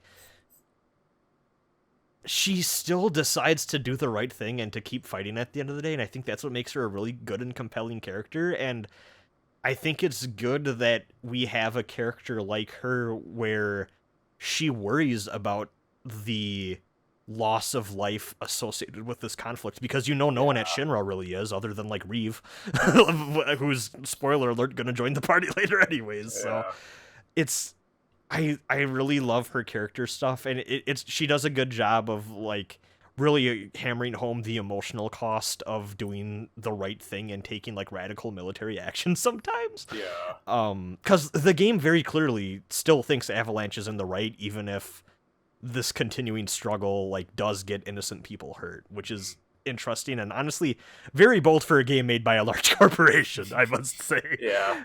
I thought they'd tone it down a little bit more than what they do. Barrett's scene where he comforts Tifa and is like, hold on to this anger and never blame us for this because this is all on the the fact the world and all of this like catastrophes happening and everything's fucked up right now. It's not on us because we're doing the right thing and pushing back against evil people. It's the fact that evil people decided to murder countless people. Yeah. And do that. So it is just good. Yeah, it definitely hits hard at the Sector 7 climb. Yeah. And then, like, you see that big-ass view of the skybox, and it's just like... And Barrett's like, remember this view. Yeah. Remember this view. And it's like, oh, shit. That whole, like, section where you're climbing... I mean, I know it's just a skybox, but, like, that whole section where you're climbing the plate to get to Shinra at sunset is so beautiful. It almost tricked me. That skybox almost tricked me. I was like, wow, this looks really fucking good. Yeah. What a great game. I've seen some people talk about the section, the segment on the train where you go to the second reactor where Tifa's like, oh, go make sure Barrett's not like getting into fights or whatever. I saw He's getting into fights. Yeah. Well, I saw a lot of people be like, oh, white woman be like, oh, make sure her friend isn't being too black in the like rich part of the train. And I never thought about it that way when playing it, but when I saw people talking about it, I'm like, oh yeah, that kind of comes off kind of bad. I guess so, huh? I never really thought about that, to be honest. I mean, it's a guy with a fucking gun on his arm. I don't know, man. Like, I don't know anymore.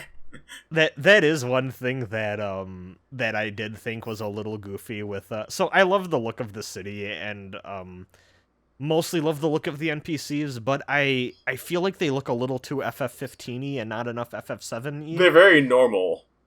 Yeah, compared to the cast, which I wish there were more people that maybe they didn't have to look like the main party, but maybe could have looked a little bit more like everybody needs like to. Everybody needs to be dressed up like fucking Johnny, bro.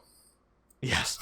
Well, even not even just like Johnny, but like I wish more people had like random bits of like armor on their design, or even just like you'd see people that had like guns strapped onto them or like swords or other shit, because there are multiple points in the first half of this game where it's like, uh-oh, Shinra's looking for troublemakers, and you're the only people in the group that are wearing armor and have weapons, and you're walking through a cloud of people in like t-shirts, and it's like, gee, it's kind of weird the guards aren't narrowing in on the people walking around with a sword, a guy with a giant gun arm, and like it's just goofy. Walking through the train with a big ass Buster sword. No worries. Yeah. Just a cosplayer. Don't worry about it, guys.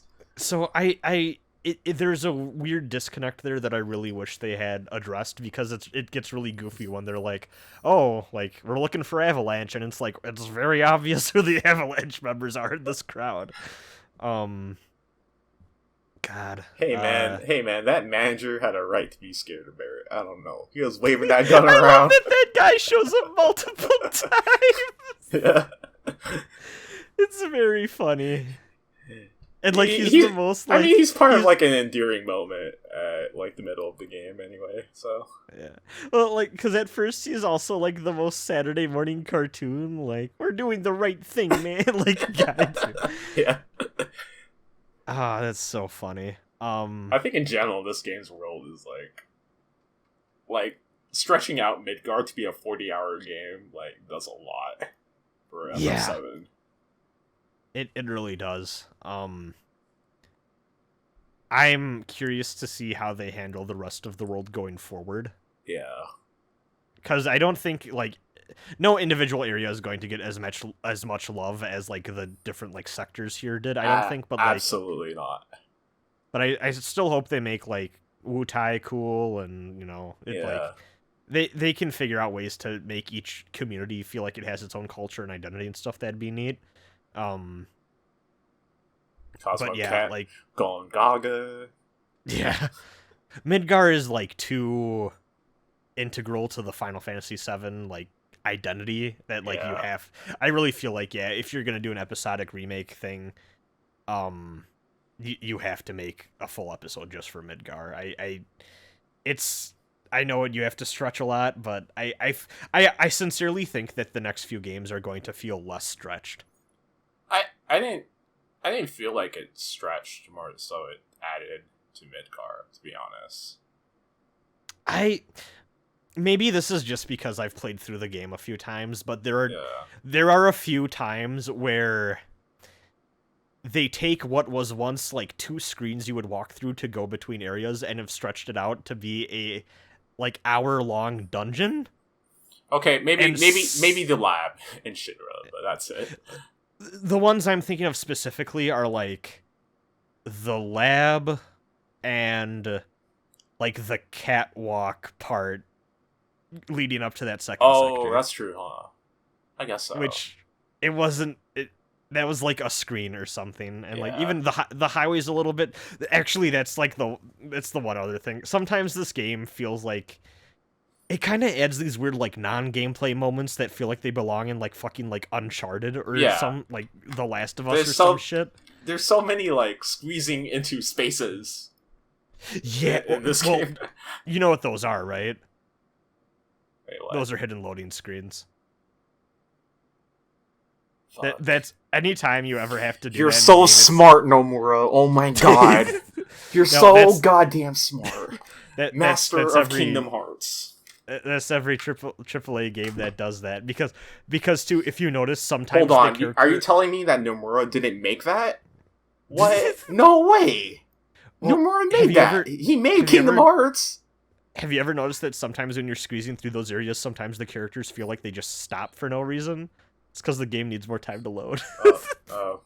No, I didn't actually. That happens a few times, and it's like, oh, the next part needs to load in, and there's not enough time in this animation. What's the point of this install disc that I have then? I thought I installed the whole game. What's going on? That's not how the game works. What? That's not how the game works? That's crazy. What? Oh, God. But, what was I gonna say? Oh yeah, no. That robot arm thing where there's a really cool. I hate that puzzle. Arm. I hate that fucking puzzle. It would have been cute if there was one of those. We did not need 3. Yeah. I appreciate the high five thing that happens during that segment, but the actual gameplay part it's the most like AAA like Western non-gameplay feeling that the game ever gets, and it's like, y'all are better than this. You do not need these types of things in your game. I say this game's a 9 out of 10, but I never thought like FF7 Remake could make a more boring block puzzle than that. That was bad. I still think it's a 9 out of 10, but yeah, there's parts like that are real egregious. 9 out of 10 game, but it ain't that cool. The sun lamp thing was a little corny. It's not that bad, but I guess so. It was just by the time that section was over, I was happy it was done. I like the fact that like not as bad as the lab though. Yeah, I like the fact that the sun lab thing had like actual impact in like one of the sectors, I guess, but like it wasn't too emphasized. No. During that section. I also do I like there's a little bit of world building that happens during that whole like segment too, like even on the like train areas and stuff where it's like, oh yeah, they just leave a lot of these like integral parts of like the Undercity just like completely unmaintained, and like it's taken over with like monsters and cobwebs everywhere, and it's like they don't give a shit about if they have the sun lamps working or not. Like they'll put in the bare minimum effort to make sure everything is still running and people are content enough, but like they won't maintain anything that costs money, and it's great to see that type of stuff. It's I don't know if I got anything else to say with the story other than I love the characterization. I like that stupid moment in like the sunlap part where you see a fan and like, oh, and Barrett's like, oh, hey, what is that like in that fan? And you start looking at it, and Barrett goes, don't fucking look at it, stupid. You might die, bro. Stop. That was funny. And then you get Chocobo and Mog. Yeah. That's good. Yeah, but that's all I got. Yeah. I can't think of anything. How do you feel about the music? I think that's the last thing we could talk about. This game's music is good. I didn't realize there are like multiple composers in this game. Like for the Valkyrie fight, it's just the Ace Combat guy. That's all Ace Combat guy. You know, from the little I've listened to of Ace Combat 7 soundtrack, that checks out. Yeah, and then what else? I mean, there's a few other composers, but like Hamazu or FF13 guy is like very apparent when like in the stuff he composes. Like I think the Expressway one is a very FF13 track, and then there's a Infinity's End. Which Expressway is that? The yeah, that one. Okay, yeah. And then what else? Because I always get that one confused with the which I fucking love that song. Yeah. That's but I think that one's called Rotting Pizza or some shit. Under the Rotting Pizza. That one's called Do Recompense or whatever. Oh yeah, that's true. Yeah, you're right. Yeah. And then what is it? Infinity's End is a very FF13 song. That's like, it's got a bit of like Blinded by Light vibes to it. Hell yeah, FF13. There's a lot people could say about that game. One thing you cannot say. You can't talk shit about that game's music. Yeah, you can't talk shit about that game's music. One of the better Final Fantasy soundtracks, honestly. Yeah. Very good. Very good. Like, I mean, I guess the tracks that existed in FF7 are, like, really good, too. I love how... They do a great job of making multiple remixes and versions of songs, but making them all still stand out and sound great. I love it so much. There are just multiple versions of Fighting On and Fighting Right On, and it's like, what the fuck? Yeah. I know I'm not the first person to make this, like, analysis or whatever, but I'm so happy that this game really branched out with a bunch of different genres, and, like, it wasn't just all, like, we're gonna make the Final Fantasy VII songs, but orchestrated. Like, there's a lot of hip-hop influence and, like, you know, like, really good, like, electro song, like, you know, like, just really good shit all around. I can't speak smart I about appreciate music that Under the Rotting Pizza is as accurate to what Under the Rotting Pizza sounds like in the PS1 version. Yeah. It's probably the most like one-to-one recreation of a track in this game. It's real good. I like what they did with it a lot, and the original music I feel like sometimes can be a little hit or miss. Some of it kind of sounds like filler songs where it's like oh, this feels like a Hollywood like movie scene where we just need to have something like tense sounding in the background or whatever, but in most of the places where like gameplay happens, the music is phenomenal. Can't wait to hear the Golden Saucer remix. Hell yeah. I hope it bangs. I was like, okay, you made One Winged Angel, you made Advent children version of One Winged Angel, made pretty fucking good songs both time. Can you do it a third? Yeah. Absolutely. It's like 11 minutes. It's like 11 minutes long and has multiple like sequences, and it sounds as great as I wanted it to. Yeah. I feel like there's only so much you can do with One Winged Angel at this point, but it's different enough that it joins the stable. It joins the One Winged Angel family, and I think I'm happy it's there. I love the cute fucking like there's like a few like hints to the Genova thing before you actually fight the Genova Dreamweaver. Yeah. And then when you fight the Genova Dreamweaver, you're just like, oh, what the fuck? I'm not supposed to fight this thing yet, right? Like, and then like you get to the fourth phase. The fourth phase is like it's just a song, and it's just like, oh shit, okay. Dude, I did not know until that moment how much of an emotional attachment I had to the Genova theme. Yeah. And then as soon as I heard that song, I was like, oh my god, it's like, he just like, it's the thing, he's doing the thing. Ah, god. Yeah, honestly, that's my major takeaway with this game in general.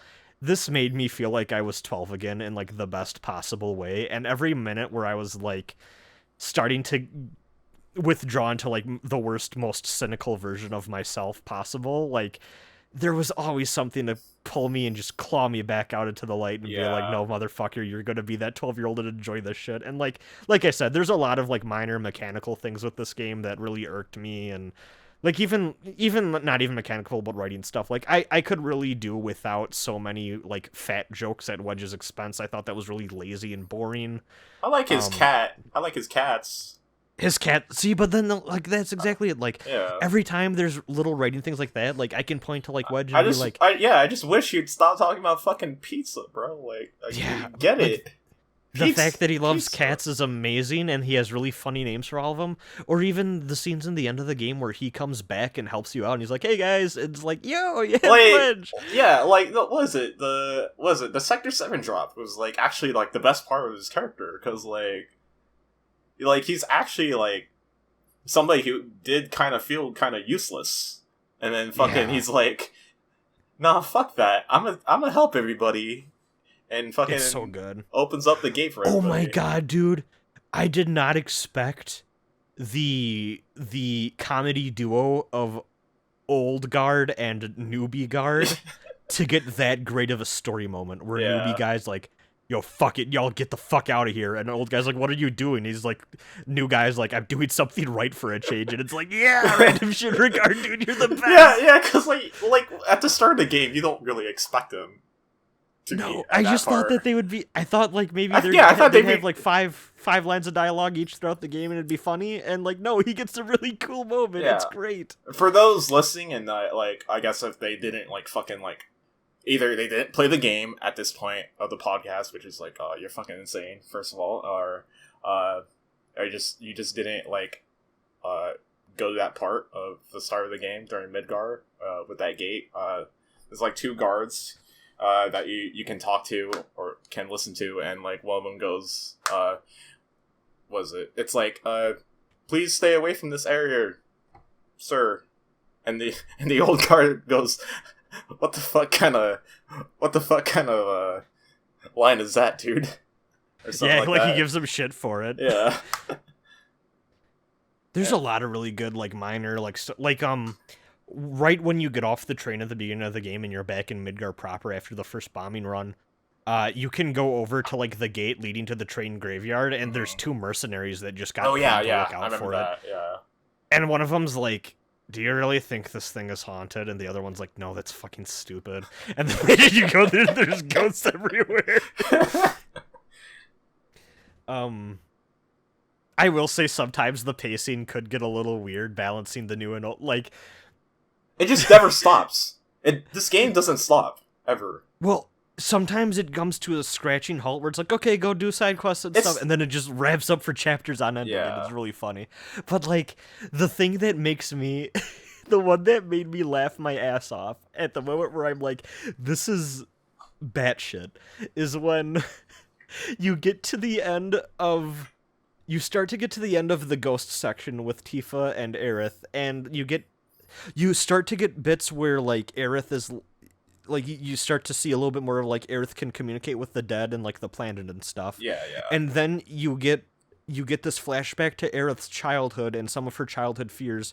You're also still balancing Tifa being, like, wacky anime hijinks, like, oh, I'm afraid of ghosts thing. Yeah. Then you fight Elagor, and, like, you learn, like, all these children are being, like, captured.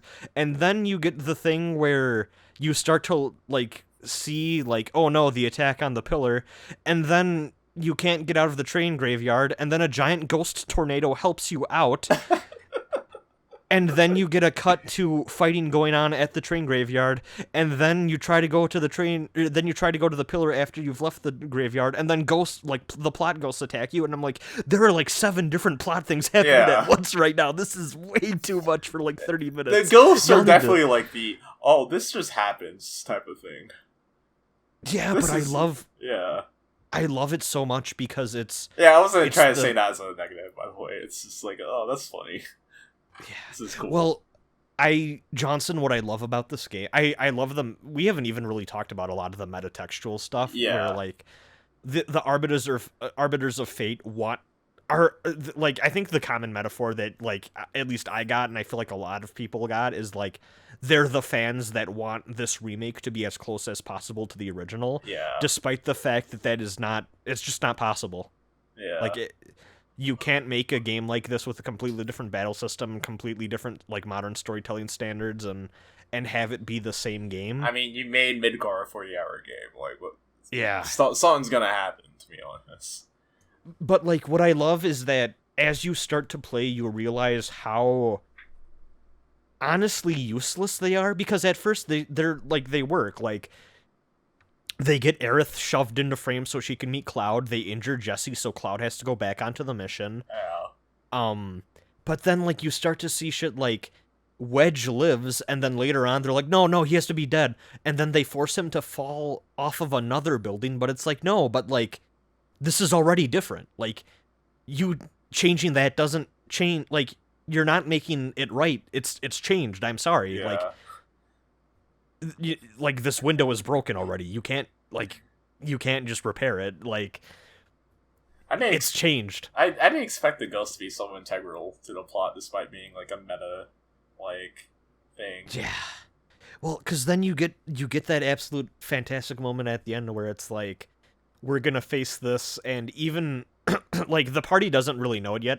Aerith maybe does, because she seems to be a little more clued in on She things. kind of does. Yeah, her and Sephiroth have this weird like metatextual like chess game going. It's very interesting. But like, there's like that little like the hidden cutscene where where was it where you rest at Aerith's house, and then you just like wake up, and then you get like three cutscenes, or 1 to 3 cutscenes with like. Yeah, who did you get for that? I got Aerith. I got Aerith too. Yeah, because that's my favorite scene in this game. Yeah, she's like, what is it? Don't love me, it's fake. And I'm just like, what the fuck? The fuck? Because what she says is, she doesn't say it's fake, but she just says, you can't fall in love with me. Yeah, you can't fall in love with me. Because she knows, and it's so like, because they're kind of playing around, and kind of like, it's the expectation. Really, like, they're playing around the expectation. Like, you already know what's gonna happen, right? So, and they're having this really uncomfortable back and forth, and like, part of it is like, it works on so many levels, because part of it is like, she's captured, and she's like she's like a force ghost in that scene, and like Cloud's kind of weirded out by it, but he's like worried about her, and she's trying to be like, please don't worry about me.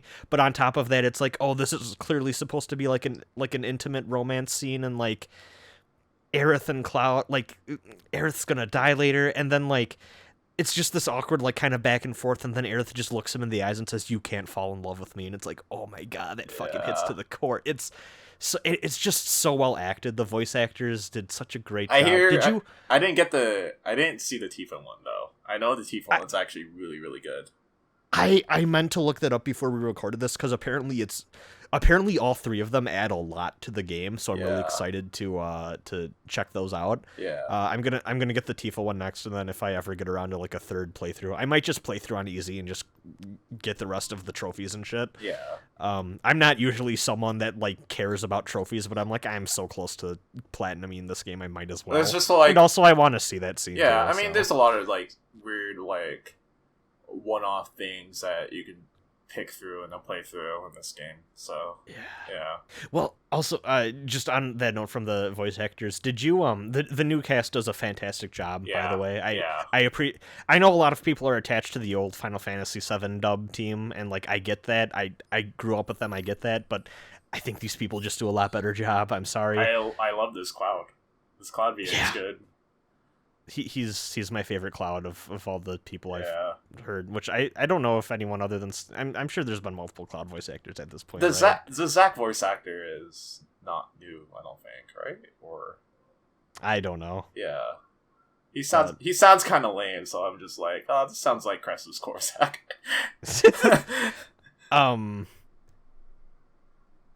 Did you see that thing going around on Twitter where Aerith's voice actress was she started crying or some shit, right? Yeah, she's playing through the game on live stream with like face cam and all that, and when she got to the part where Cloud like meets Aerith for the first time, she just like broke down crying. It's so sweet. It's so sweet. It's just like all that hard work, and like she clearly worked her ass off to like, you know, do whatever in this role. And from what I understand, all of the voice actors are like kind of smaller. Like I don't think any of them are super well established. Like they really wanted to get like fresher the big talent, voice actors, which is good. Yeah, the big voice actors in this game are NPCs. Yeah, fucking Wedges from Breaking Bad. What the fuck? Yeah. Was it like all the anime JRPG voice actors you expect to see in a JRPG are just additional voices and like NPC shit. Yeah. Yuri Lowenthal is just doing his Yuri Lowenthal voice for that one. What a amazing casting decision, which I can only assume was entirely intentional. Like that's just beautiful. I love it so much. Good Yosuke. Good Yosuke, thank God. Let's go. It's really funny. Yeah, just I love this game, dude. I'm excited. When I think about like surviving quarantine era, like I'm gonna think about how enjoying this game brought me, honestly. Surviving quarantine era. Like I've been so down on Final Fantasy for like God knows how, like even when 12 came out, like I grew to appreciate 12 over time, but like it took me a bit, and even then I think 12 has a lot of flaws, and like 13 I never really vibed with. I fucking hate 15. Like Type 0 I wanted to like, but I couldn't, and it's just like God, there's so many Final Fantasy games that I don't like what they do with like the story or the combat anymore, and then to have one that finally comes out and it's just like God, I feel like I do when I played like 10 or like, you know, like the original 7 or 9 or all that shit. It feels so good to be back, quote unquote. I'm a 12 lover personally, but yeah, I definitely agree with that. Yeah, FF14 is pretty good, I think. But... 12 is a good game, and like I think there's just a lot of weird issues that game has, but it's a good game. Yeah. I'm excited to give Zodiac Age another go at some point, because I started it, but I think I can just restart and play through more of that. But yeah, and I know 14 is amazing, but also like you gotta play an MMO to play it. Is the thing. Yeah, so. I'm not an MMO person, and like I'm happy for people that can like, you know, get into that game. Cause like honestly, like I think that's been the most successful Final Fantasy for a while now. Yeah. So like, you know, shout outs to like that team for doing the good work and consistently putting out really good expansions and supporting the game through content and patches and all that stuff. It does sound really great for the people who are into it. It's just I'm not wired to play MMOs, and like I've given the genre a try before, and it's just not for me, and I'm willing to accept that. I wish I could play it, but it's just not my thing. I think for me, I thought MMOs weren't my thing, and then I played FF14 and thought like, oh, this one's pretty fun, I think. Yeah. And FF14 definitely harkens back to the stuff I like about Final Fantasy, which is just like Japanese Dungeons and Dragons, and like FF14 is just that. And then Heavensward becomes Final Fantasy Tactics Dollar Store version, which sounds bad actually, but it's still good because it's attached to Final Fantasy Tactics. I've heard that all of the like different like kind of crossover-y type stuff has been integrated really well in that game, and apparently the Matsuno stuff is really good. All of it's super good because it all just like all of it ties back to like all of his games, including Vagrant Stories somehow. Well, apparently that was the thing he wrote for that expansion or like whatever. There's the 5.3 side quest, which I haven't gotten to. Yeah, well, apparently that was his rejected script for Vagrant Story 2, which is awesome that he got able to put that somewhere. I was mostly referring to the Iblis Alliance raid, which is like the raids that include the Final Fantasy Tactics bosses and stuff. They just like name drop Ashley and like that's cool. Yeah, and one like the NPC dialogues, which is really cool. Yeah, 14 seems like a great game. It's just MMOs ain't the closest I'll ever get to MMOs are like Souls PvP and Monster Hunter, and neither of those are close to what playing MMOs are actually like at all. Yeah, it's not. So it's not. It's you don't tank in Monster Hunter for one. No, yeah. I mean, people get equally as mad at you in like card content in Monster Hunter. Yeah, I'm just not wired to play those games, and that's okay. Yeah, that's fine. At this point in my life, I know what I'm primed to enjoy and what I'm gonna have difficulties. Yeah, this is why we have YouTube. We can watch Let's Plays instead. Damn, Yeah. I've never watched a 14 Let's Play. Part of the I other thought you were thing gonna is say. that I thought you were gonna say I've never watched a Let's Play. I'm like, what? I've never watched. I make them. I've never watched them. Fuck it. No. No. Like I mean, like even like part of it also too is just the time commitment. Like Yeah. I It is struggle big. with that a lot. It is a big time commitment. So I'm very surprised I went through the entirety of Heaven's Word in like a week. Oops. But yeah, I think we can move on to emails now that we're how far have we been going? Final Fantasy is sometimes good. 2 hours. Hell yeah. I wish more single player Final Fantasy games were good. Yeah. I can only replay FF7 and FF6 and FF5 so many times until I go, man, Final Fantasy kind of sucks, dude. Well, I'm going to, for the first time, actually play Final Fantasy VI starting soon. Yeah. And actually, I'm going to have a podcast with another friend of mine on that. Not Jawnsunn, yes, absolutely. Yeah. Not the friend he's talking about. Just No. not the friend.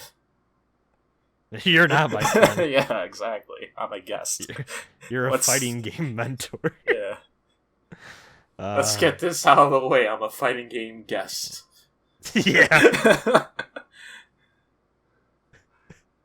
No,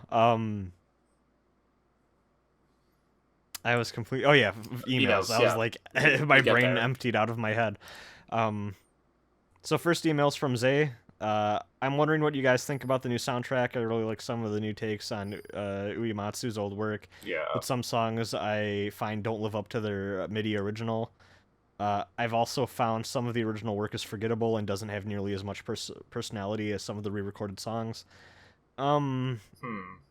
Yeah, I mostly liked the new takes. I understand liking the original more, and I do think that I think that a lot of the new songs in this are just kind of, they feel like filler tracks in some ways. But no, overall I really liked the remixes. It's hard for me to say like if the new stuff here is like bad, because I'm actually a big fan of Hamazu's work. So I'm biased. Yeah. I can't talk about that. I'm biased, sorry. I'm always going to say it's good.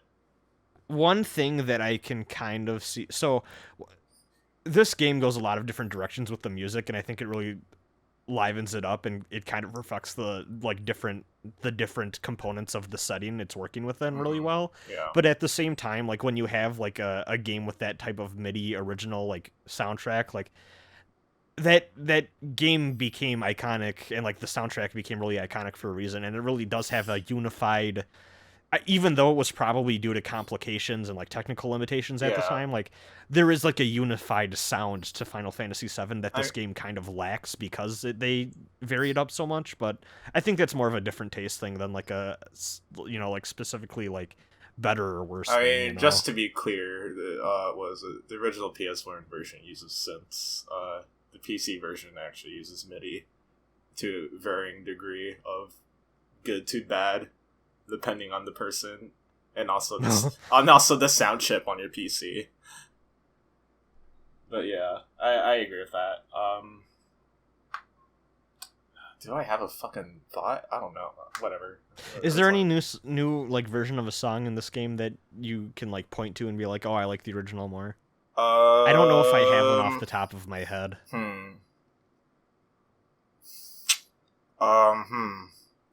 That's actually a good question, actually. Because like, I'm sure there is some, because I know, I don't know. I was definitely talking about Under the Rotting Pizza, which is the track that plays when, what is it, you're going through that fucking, is it Sector 6, like, ruins or junkyard or whatever? Something like that, yeah. It's when you're trying to avoid Rude, basically. You just go around the back. I was definitely talking about that. I know that. I'd say the remake is actually, I don't know if it's better, but I like it a lot more as a listen.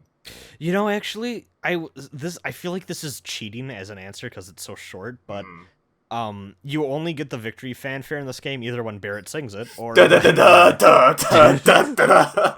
Okay, I have to say, that shit was so funny. I have to say, it's really funny the first few times he does it, and then there's sometimes, because it's random, there's a few times towards the end of the game where he like just kept doing it in the Shinra lab, and I'm like, Barrett, my guy, this is not the time to be doing this. I just love the fact that like there's no victory theme. It's just Barrett singing it. Yeah, it's funny. It's just sometimes it happens in really awkward moments, but yeah. well, it just happened too frequently. Sometimes some of those banter lines can repeat. Oh wait, actually, no. The victory theme does play. It plays during the VR mission and the arena battles. That's what I was gonna say. Is that the arena fanfare and like the VR mission like fanfare thing? I do not like it as much as the original. No, because it doesn't have the original version. I don't know. I don't remember if it had the like after like the little like fanfare, it does like the fucking little like the little continuation that plays with the like results screen. Like synth solo shit that was going on with that, and it's like I don't know if it does either if you let it play, but even then, like the do does not sound as good as the original in my opinion. No, as I was saying though, like God, sometimes those little banter bits repeat a little too much, and I don't know how many times I've heard Tifa say, maybe tone it down a little when Barrett gets really excited. I would kill for a shower. And I'm like, God damn, Tifa, you so fucking stinky. Take a goddamn shower. And I'm like, hell yeah, Tifa. Oh, okay, now this is getting weird. Hold on, let me pull out that simp emote we have. No. Thanks, Zay, for the email. Yeah. Shoutouts to Zay. She does a good job modding the Rosenbrand Discord. I'm a simp for Jussie, sorry. Damn, I'm sorry. Yeah, me too. Me too, after that fucking Sector 7 drop, whatever. Well, she might still be alive. Her gloves and shit was on the table next to the part of me simping if she's dead? Oh. I'll let you answer that on your own. Got an email from Ninto who says, hello, beep beep cast, and then hyperlinks to the fucking low heart sound from Zelda. Oh. Good shit. Yeah, I agree. Let's say after Square Enix has finished all parts of the Final Fantasy VII Remake, including the many sequels and spin-offs, come on, you know they're gonna, they decide they want to do the same style of thorough remake reimagining with another game in the Final Fantasy series. Which would you most like to see? Ooh, good question. FF5. Yes! FF5. Yes! Jawnsunn, me and you are the only humans on the planet that want that, but I agree. No, are you telling me you wouldn't want, like, fucking, like, 2031 Gilgamesh saying some, like, dumb shit? Battle on the Big Bridge getting, like, a 20-minute remix? Yeah. God, no, so here's my thing, is I love Final Fantasy V, second favorite Final Fantasy game, right behind 9 for me. But I do not need that game remade this way. In fact, and also I stopped reading her. I cut off her email. She also says, and which do you think would be most likely? So not only what we want, but would be most likely. FF5, absolutely. Yup, everyone's favorite. Yeah. Though.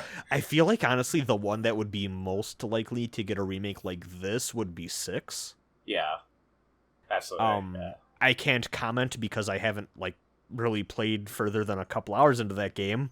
I mean, 6 would definitely get a remake. Considering how many remakes it already has, FF4 also. See, I feel like the fact that there's already a weird 3D version of that game makes it less likely. I mean, the fact that there is a weird 3D version of that game is why it should be remade again. Yeah. There's so many people that stand by that version of Final Fantasy IV, and I just do not like it compared to the 2D version. I'm sorry. Yeah, I think it's cool that they added in the augment system, but just otherwise, it's not my way to play Final Fantasy IV. Yeah, it's got like a cool... Hashtag not my FF4.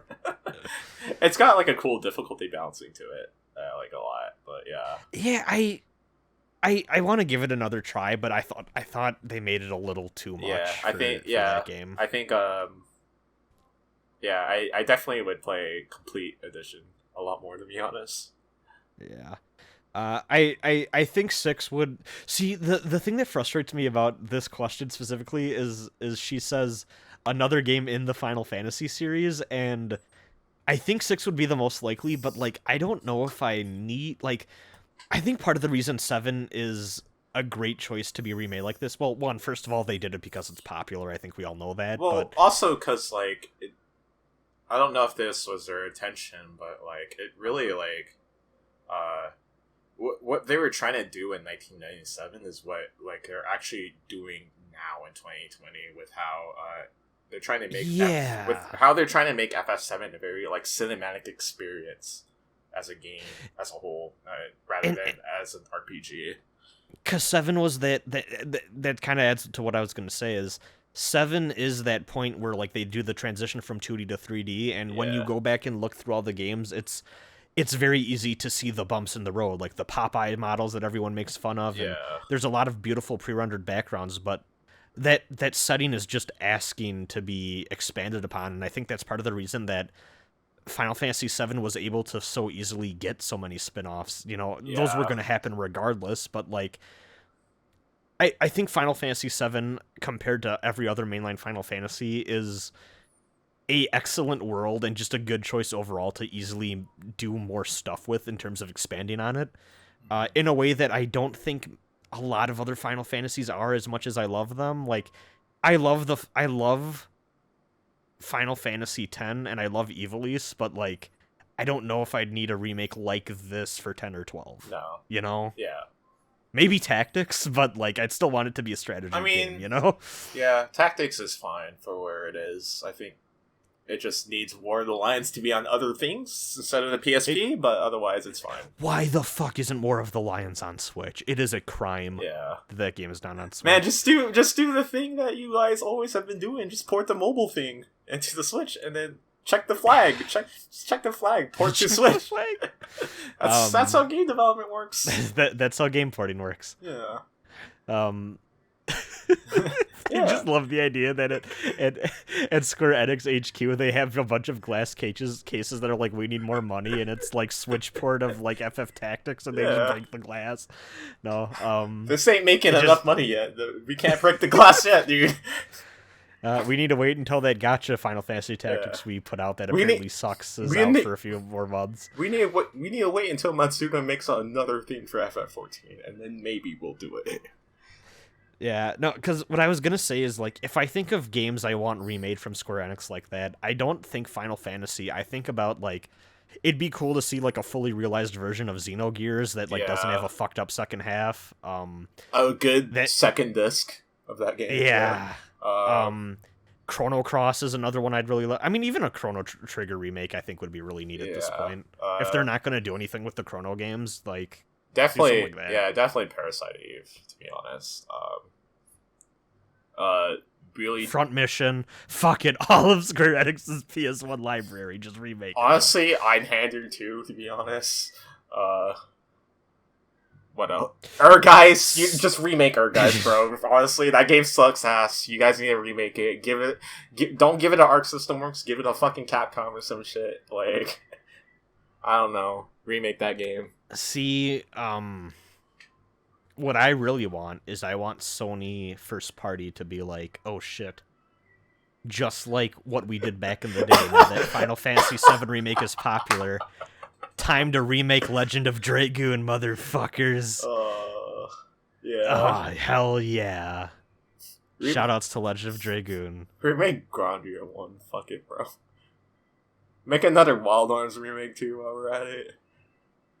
We're off the scope of this email, by the way. we went from talking about games that weren't Final Fantasy to games that aren't even Square Enix. This is great. Yeah. Thanks, Nintendo. I'm sorry, I don't feel like we have good answers, but honestly, I do really feel like Final Fantasy VII is the only game of like mainline Final Fantasy that could be remade like this and have it really like work and not feel weird. Final Fantasy VI would be the only other one I'd feel comfortable saying. Yeah, 6 was also like that's Kitase's game too. That's directed by the producer of the remake, so you know, it could happen. Maybe. It could. Probably. This is from Ashley, and thanks, Ninto, for the message. I feel bad when I don't thank our emailers. Ashley says, hello, I have yet to beat it on Chapter 16. But did y'all feel that Chapter 4 set your expectations up for the game to have more original sections than it actually does? I'm totally cool with Midgar being stretched into a 40-hour game, and I think it works surprisingly well for the most part, but I was personally disappointed the game mostly adapts and lengthens sections from the original, when I was more excited to see new parts of Midgar and how different the structure could be. Though I understand that may have been an unfeasible amount of work. Thanks for reading. Love the podcast. Yeah, honestly, I was kind of expecting we'd maybe get to see, like, another sector. Yeah, I thought we would go topside. Or like that a lot section. more. Yeah, but for what they did, I actually like the sector slums of Midgar a lot and how they built around that. Because the side quests add a lot to this game's world. It really does, and I think so. Chapter 4 did kind of lead me to think like, oh, maybe we'd do a little bit more original stuff than we actually end up doing. But part of that too is also one of the big talking points before this game came out was that they wanted to make sure that every area of Midgar that was covered in the game felt like it had a different developed, like, believable culture and sense of community. Yeah. And we only see like topside Midgar, like for that little bit in Chapter 4, we see Sector 7, Sector 5, and like Wall Market or whatever. Like, you know, we see like a handful of different communities, and like they all do that, but like I really thought we'd see a little bit more than like what we did see of like different sectors and like what they look like beyond what was covered in the original game too. We really don't. I love that Wall Market is a straight up just a Yakuza Kamurocho thing. Still, yeah, I keep hearing that. Man, I really need to play Yakuza. This game, FF7 Remake, is just a Yakuza game. I keep hearing people say that, and that has made me more intrigued to try Yakuza. Because I mean, in Remake you don't get fucking engrossed in the side stuff that hard compared to Yakuza, but it's got the same type of like pacing where like sometimes you'll just be doing shit that's not part of the story, I guess. Yeah. Well, it's time to become a Shenmue fan, but no, that's not me. Will you? Yeah, word? No. Shenmue fan over here? Shenmue brand 22 over here? Oh, no. Oh, no. I did two things there. I had the 22 and the brand. You know, gotta cover all your bases. Yeah, I just accidentally forgot your fucking username for a bit. My bad. Oops. No, but like I was saying, what was I saying? Oh yeah, no. I do think it is a little weird in hindsight though. Like Chapter 4 is just this one weird glaring like, oh, this is the OC moment where we had this weird thing in with Roche and like meeting Jesse's family and all that like the rest of the game is not like that at all. That is kind of funny. I never even thought about that until Ashley brought it up here. That's really weird. Yeah. I wonder if maybe what every game will have is there will be one section that's entirely new and it'll always involve a Roche fight. That would be sick. Fucking was it? You're doing that fucking parade at Disc 1, and then Roche is just right there next to you while you're doing the fucking parade minigame, trying to like salute to Shinra. Yeah. So like overall, I'm more than fine with how they stretched out the game, but like there are moments where the pacing does feel really weird, but also I don't know if I think it might be the case that I feel that way because I'm already familiar with how FF7 is supposed to go, but at the same time, like I said, I have a hard time recommending this game to people who aren't already familiar with the original, so I don't know. Overall, it could have been a lot worse, is what I'll say. Yeah, I didn't feel it that hard as somebody who just doesn't remember FF7 until Shinra Building, to be honest, so... Yeah. The lab sucks, is all I have to say. Yeah. It just goes on too long. Yeah. Yeah. Still a 9 out of 10 game. Fuck the lab. Yeah, I agree with that. Thanks actually for the email. Okay. Appreciate it. This one is from Giancarlo, who says, my name is Giancarlo. I'm sorry if I'm pronouncing that wrong, by the way. But the last time you guys heard me, you called me Epoi. I had written in an email about Valhalla during your Yick Picks podcast. Oh, this guy! Yeah. Yeah. Which led to a fascinating discussion on the game. I'm glad to have heard the insight from the Yick Pick Consortium. That's our new name, by the way. Am I part of that? Wait, hold on. What? Yes, you were there. What? No way. I'm pretty sure you were there. Yeah, I know. I'm just faking it, dude. Just don't worry. Okay. I was about to say you recognized this guy. How are you not there? And you definitely weren't asleep. I think you're one of the few people who didn't fall asleep in that pod. No, but no, I was just late. I think. Yeah, you're just late. That's right. That's right. Yeah. And then you ruined my life by comparing the ending of Yick to the ending of Gundam Unicorn, which I still can't get out of my head when I see that. It is like that. It really is. Anyways, they say, I also deeply appreciate your last comments on my email, hoping that I was writing somewhere and that it was the best email you've ever received. I was in a low place when I sent the email, so your comments were very much appreciated. Oh, that's good. I'm happy I was able to give you that. Yeah. I wasn't writing for any place at the time, but I am glad to say that I was able to publish an article with Ars Technica. Good shit. Yo, let's Several go. weeks ago. It was about the GBA title Boktai, and you can find it here. Oh, and... fuck yeah. Oh, fuck yeah. Boktai is good. I'm gonna link to this in the description. This is neat. Yeah. Yo, I'm happy you're able to find some place to write, though. That's neat. Yeah. Boktai is a fascinating game. Like, who the fuck uses the sun as a mechanic? What kind of crazy people would think that shit up? It'd be real hard playing that in Midgar, am I right? Haha. Hey. They don't have sun. Pizza. Well, in this version, they have sun, just not as much. But we turned off the sun lamps, dude. I don't know. They can't play Boktai anymore, dude. Oh, goddamn. The sun is not in your hands, Boktai. Just hard cut when that final lab goes off to power the gates, just to keep going, oh man, I can't play Boktai no more. Dude, Boktai 1 and 2 are gonna be really weird as time goes on, because, like, the ROMs for that game are just, like, what is it? They programmed in how, with LNR, being, like, the sun meter and shit.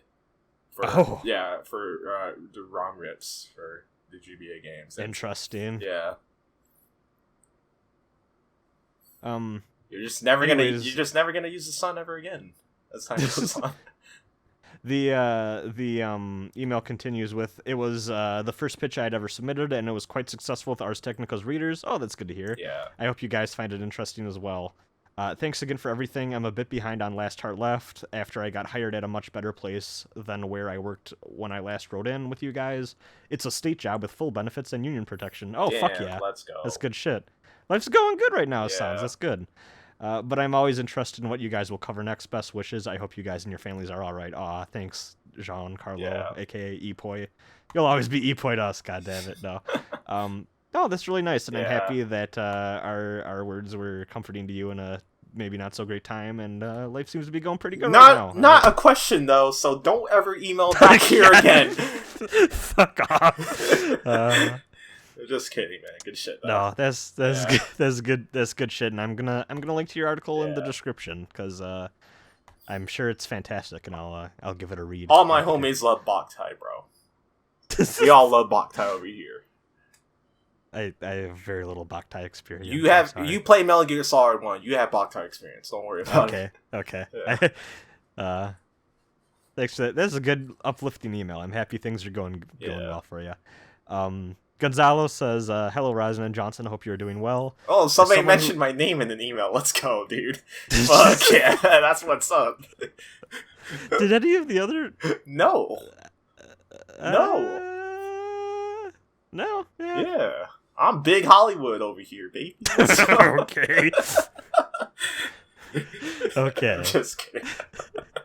As someone who never, when I say that the recording is done, I'm gonna call you based in quotes Big Hollywood Jawnsunn. Big Hollywood Jawnsunn, baby. Big motherfucker got a leading role in the Gold Saucer plays. Goddamn. Yo, let's go. Hello, Resident Jawnsunn. Hope you're doing well. As someone who never played the original FF7, my only experience with the franchise being Advent Children. See, there's another person. Yeah. I want to say I loved the remake. I watched a friend who played the original a lot stream the game, and we both were so here for it. after we both noticed stuff from the other FF7 games appearing, Dirge of Cerberus and Crisis Core, we wondered if they were trying to, quote-unquote, apologize for the quality of those products, and if they'll add the important bits of those games into the remake. So my question is, do you guys think this will be the definitive compilation of FF7 canon? And also, do you guys think they'll get Gacked to reprise his role for the future games? Can't wait for the podcast. Gacked. I don't think that Gacked will ever be anything more than a cameo if he's in here. I've heard some people say that Gacked doesn't like Square Enix anymore because of some weird behind-the-scenes stuff, but I've also never seen any proof of that, so I think that might just be a rumor. Yeah. If they mention Genesis in this remake in any of these parts, then I'm fucking exploding.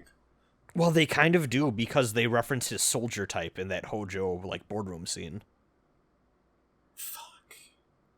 So, like, there's already, like, a slight reference to, like, Genesis. Then that means Gactus is in this game, so...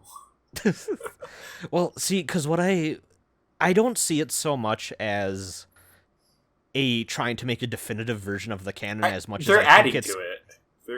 They're complimenting all of, like, the rest of the works in a pretty good way. It almost feels like a love letter and kind of like an embracing of like, hey, we made this stuff, and even if it's not really good, it still happened, and like we still want it to count, which I appreciate. Yeah, if I don't like a lot of that stuff, but I like that it's there. They didn't fucking need to reference Advent Children during the last boss, but okay, they did. That's crazy. Okay, well, that's cool. There's a few times where like Advent Children music just straight up plays in this game. Yeah. Yeah, like they didn't need to do that, and like shot for shot Crisis Core remake, which even I've always thought that the Crisis Core version of that event is a little maybe over the top with like 1 million soldiers against, I kind of like the more muted version that we originally got, where Zack just kind of gets shot, because it feels a little more grounded and a little less melodramatic, and it just feels more tragic. I was hoping, more grounded like that. Honestly, I was hoping that like, if that scene didn't happen, or like that, like Zack being alive scene didn't happen, then they would like actually animate the Zack getting shot scene, and it would be like a 1-for-1 from the PS1 original, where like the soldier just fucking like shoots him. He just unloads on him. Well, it's because it's so fast. Like honestly, it kind of feels like Aerith's death too. Like it's so fast and like just sad, because you just have to watch it happen, and it's like God. And like Crisis Core makes it this like huge big thing that like is appropriate for the end of a big game like that, I guess. But just I feel like it kind of takes away some of the weight as it works in Final Fantasy VII's original story. But yeah, like even then, like the fact that they do that, the fact that you go to the weird underground lab from Dirge of Cerberus, which I still could not get over, like, because they're like, oh yeah, there's rumors that there's a lab underneath Sector 7. I'm like, haha, Deep Ground reference. And then you go there for like rescuing Wedge and shit. I'm like, wait, what? And then you go there again to fight Behemoth, and like, whoa, this is like a whole place and everything, and like this is a weird tie-in to a weird sequel game. No, so yeah,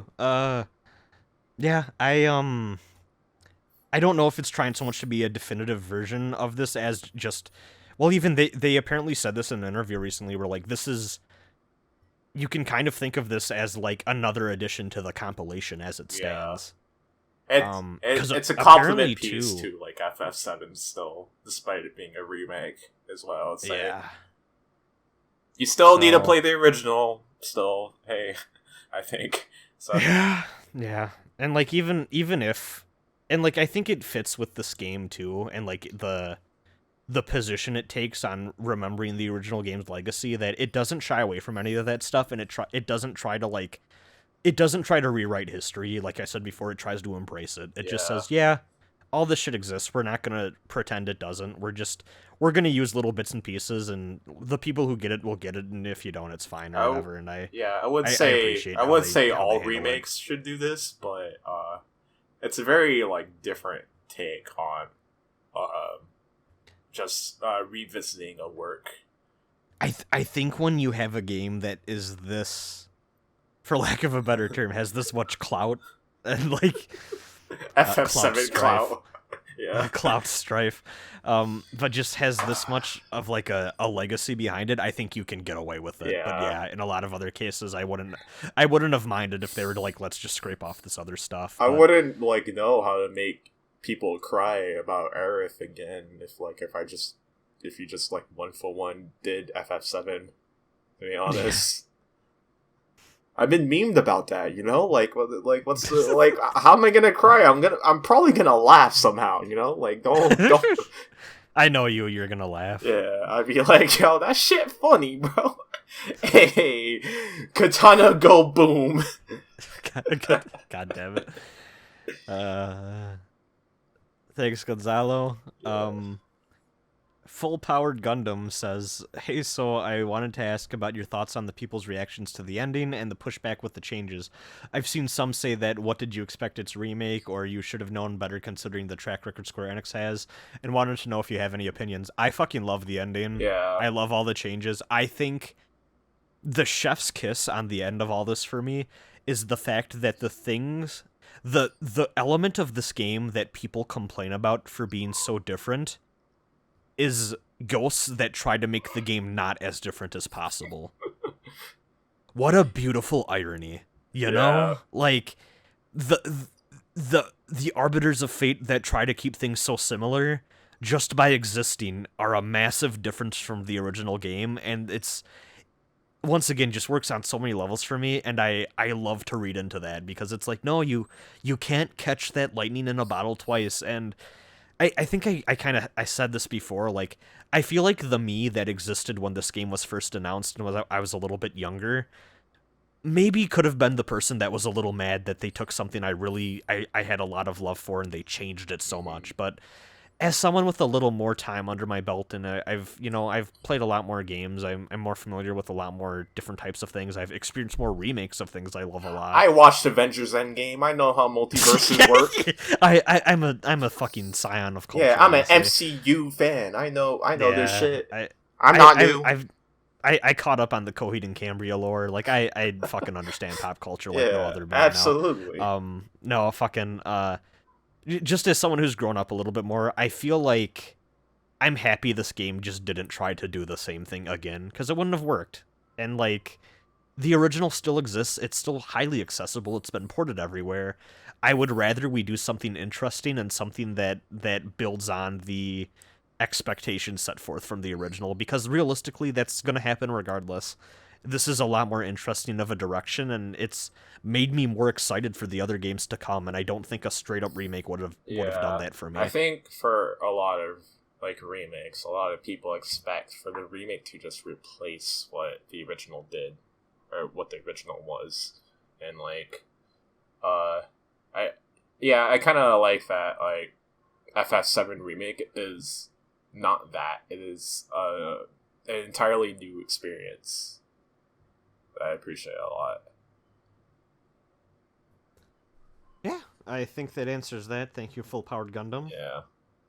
I have a Full Powered Gundam played Extreme versus Maxi Boost on. Whoops. That's somehow a fucking tongue twister for me. What the fuck?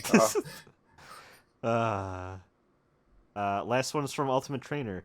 I've never finished the original FF7. I love that we've gotten so many emails from people that have just not finished this game. Dude, the Zoomer gang, bro. Zoomers, unite.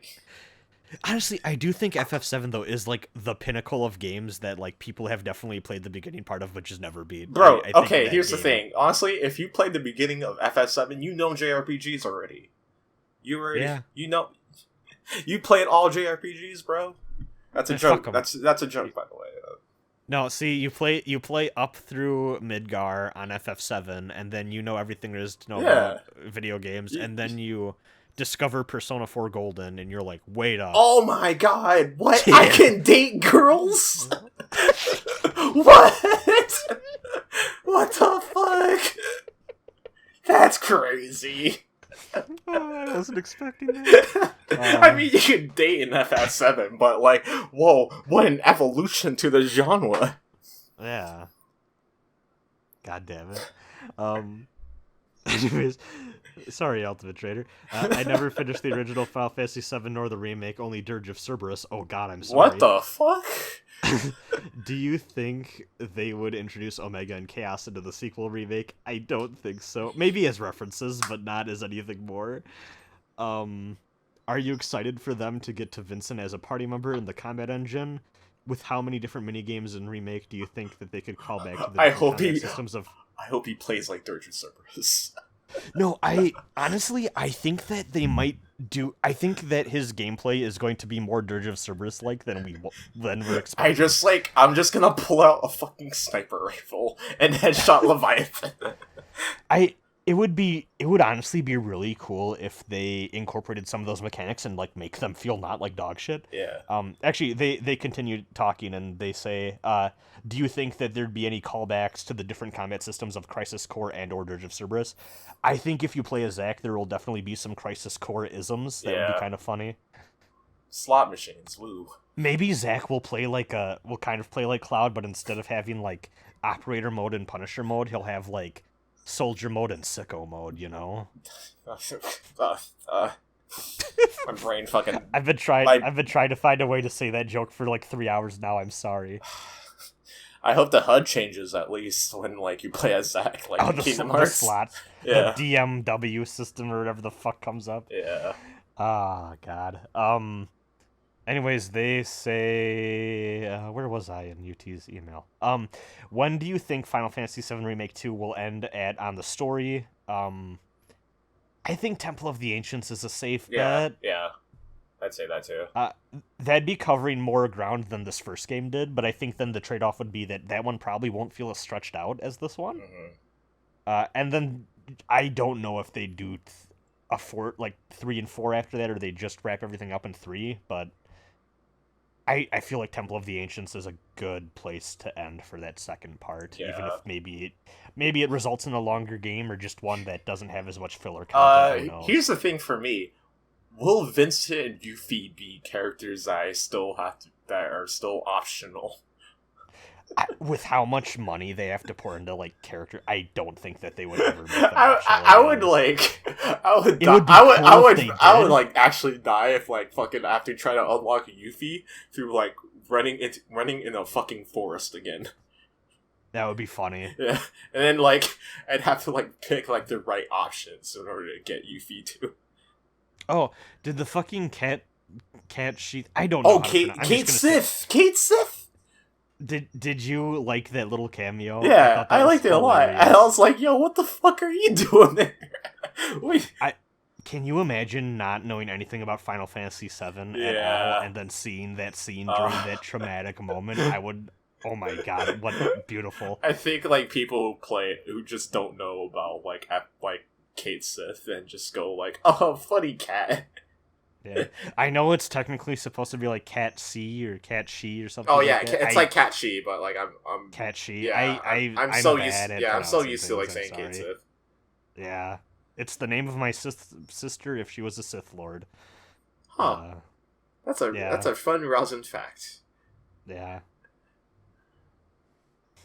Kate Sith. Kate Sith. Brand Jedi. No. Let's see. And then what changes would you be interested in them making, since from what I've heard they're definitely changing stuff? Honestly, I can't even begin to like imagine change enemy designs, to be honest. Or just don't make them be obnoxious. Don't make a fucking whack-a-mole enemy. Please don't do that. What stuff do you think they would expand from FF7 like what they did for the first remake game? Honestly, I feel like we kind of covered this, but Midgar, I feel, is the thing that's the most prone to being expanded. Yeah. But I think, like, Wutai, you could do some cool stuff with. Gongaga, to be honest. Yeah, Junon. Yeah.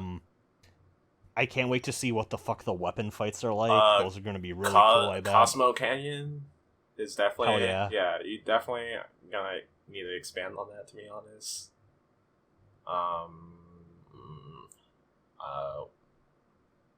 Northern Crater, I'm sure, is going to just be dripping with budget when we finally get there. I don't think I've talked about this, but I love the fact that, like, if you didn't pay attention to, like, the first few hours of Midgar, or in Remake, then the last section of the Shinra building just, like, gives you a museum that drops a bunch of Midgar lore on you, and that's very which is really cool. That's very cool. I like that a lot. I love the little detail that all of the different divisions have a logo that when you combine them all together make a bigger Shinra logo. Yeah. That's cute. What was I gonna say? I had a thought and then I got distracted. My bad. No, it's all good. It's on me. I do hope that the Nibelheim flashback gets done pretty well. Oh, yeah, that's true. I hope you get to play as Sephiroth like you did in the original, just to see how badass he is. That would be great. That's true, yeah. Fucking and, level 1 yeah. Cloud. Oh, that'd be amazing. There's baby Cloud over here. Yeah. Can't do shit, gets hit, Well, dies.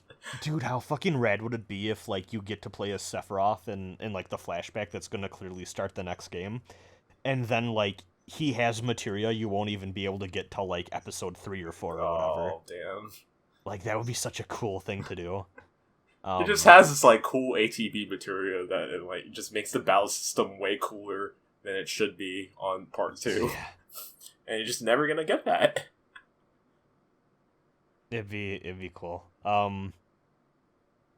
Or, like, what if this would be goofy, they would never do this, but what if you got to the flashback and it's just the PS1 version flashback? Like, literally it's a flashback and, like, PS1 models and, like, pre-rendered backgrounds and stuff. Like, they Metal Gear Solid 4 it. That would be hilarious, but they would never do that. Oh. Streets of Rage 4 does that.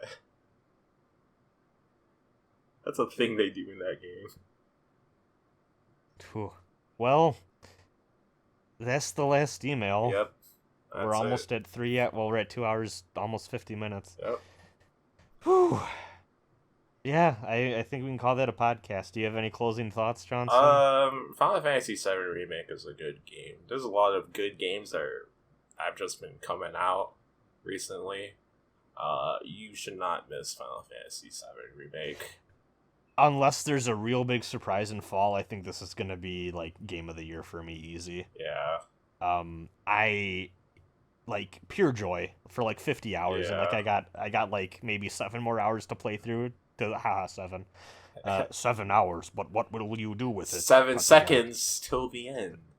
Yeah, get it? 7. They said the thing. No, but yeah, like I'm gonna wrap up this hard mode playthrough and maybe fool around to get like the other trophies on like easy or whatever. I definitely need to play on hard mode too.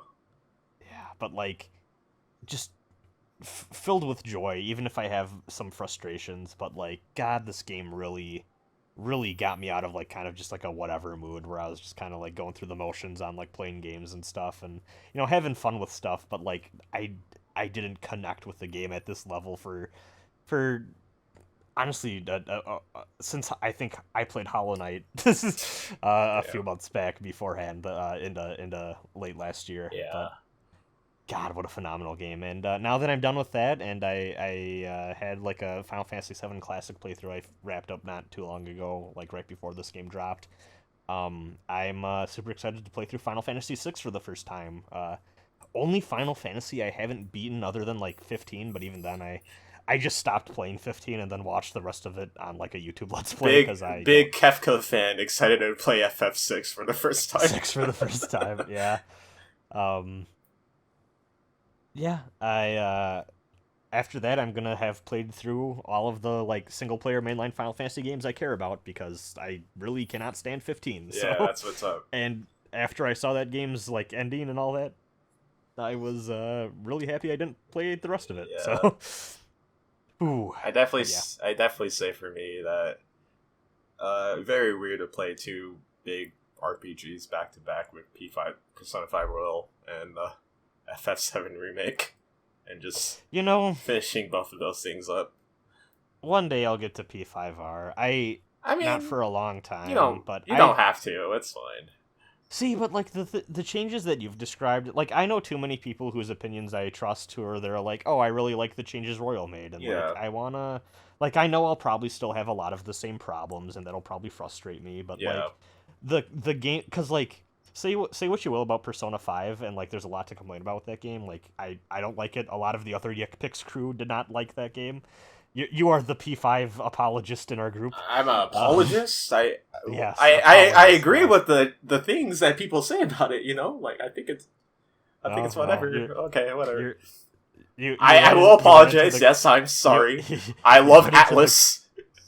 You went into the clubhouse and you're like, this game flawless, does nothing wrong. Yeah. No, but just what was I gonna say now? Yeah, no, I do want to try out because the new stuff in there does sound cool. It's just a very long game, and I don't know when I'm gonna be able to fit it into my life, and I want to wait for it to go down in price a bit before I give it a go again. I'll definitely say that I kind of forget that a lot of that game is still gameplay. Still, so like that's what I was gonna say. I'm still playing it. I'm not reading for like a fucking 100 hours. I'm fucking playing that game for 100 hours. Is the thing. No, like that's my thing. Is like, say what you will about Persona 5, the one thing that like the problems in that game have nothing to do with the gameplay. The gameplay is stellar. It's just the story and writing let me down a lot. Yeah. But even then, the new stuff they added for Royal and like that new scenario sounds a lot more interesting than the generic Atlas mystery girl that barely fits into the plot. I'll definitely say that the new arc and the new writing in P5R is very strong. Good. Is what P5. It's what Persona 5 deserves. I wish it wasn't like I wish it didn't make the game like 120 hours, but hey, I'm happy it's good. Hey, it's only 20 hours. That's fine. My first playthrough was 99. Jesus Christ. Video games are too. This was actually my Patreon thing for this month, but like, I wish we just had more short video games for me to play. Yeah. Video games are long. Hey, shoutouts to the quarantine. Hey, we can play long video games. Oh, I can. Yeah. I don't know. It does a very similar thing with it actually does a very like meta thing similar to like FF7R with P5R. Oh, that's cool. Yeah, with how this is how you expect things to go, right? And then boom, hey, the timeline changed. Oops. Or like not the timeline change, but you know, going into it is a big spoiler for people, and this is not a P5R spoilercast, so it suddenly cuts to Zach Fair, and he's like, "Wait a minute, why am I in?" Tokyo? Is that all of them? Yeah, and it's just like a cut of like Zach Fair in Persona 5 Scramble, you know, like. No, I was like, he's like, wait a minute, is that all of them? And then it's like the entire Shujin Academy just dead by this kid. It's like, holy fuck, Zach, no, you just killed a bunch of high schoolers. It's just a bunch of high schoolers, like Jack Frost, you know. They all have like Shinra Academy uniforms on for some reason. God damn it, no. We need to end this. This is going on for you. I was gonna say, I definitely, remake, I definitely wasn't done with that thought, by the way. But I was gonna say, FF7R, one of the strongest games to come out, like in recent years, to be honest.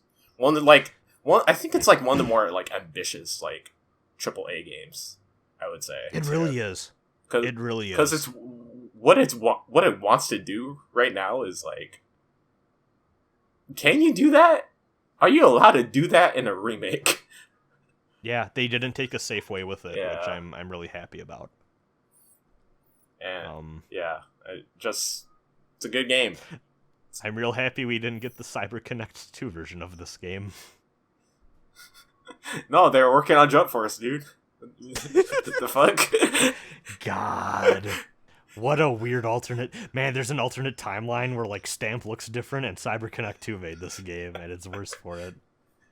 And then Nomura looks at all the files, and he goes, wait a minute, is that all of them?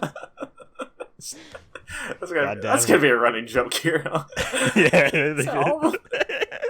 We need to make this a thing in the front group. Well, in the next podcast we ever do on this channel is what we're gonna do. We get to the end of the emails. Wait a minute, is that all? Yeah, we're gonna have some exclusive Rosin and Jawnsunn lore. that you can only get while listening to us specifically. Yeah, you need to get 3 hours into this FF7 Remake spoiler podcast. Oh, god damn it. Well, fuck it. I'm done. We're ending this. Good night, everyone. Good night, Play guys. Final Fantasy VII Remake. Or good morning, wherever you're listening to. Yeah.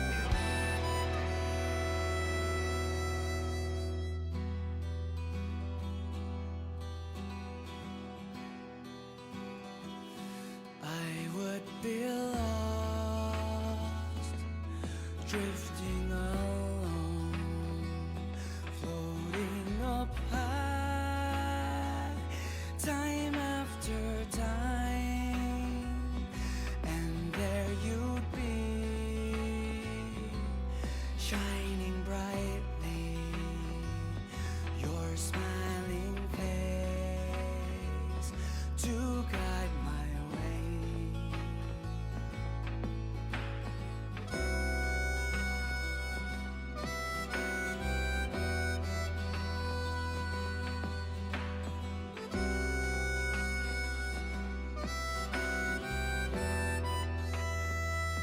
Bloody and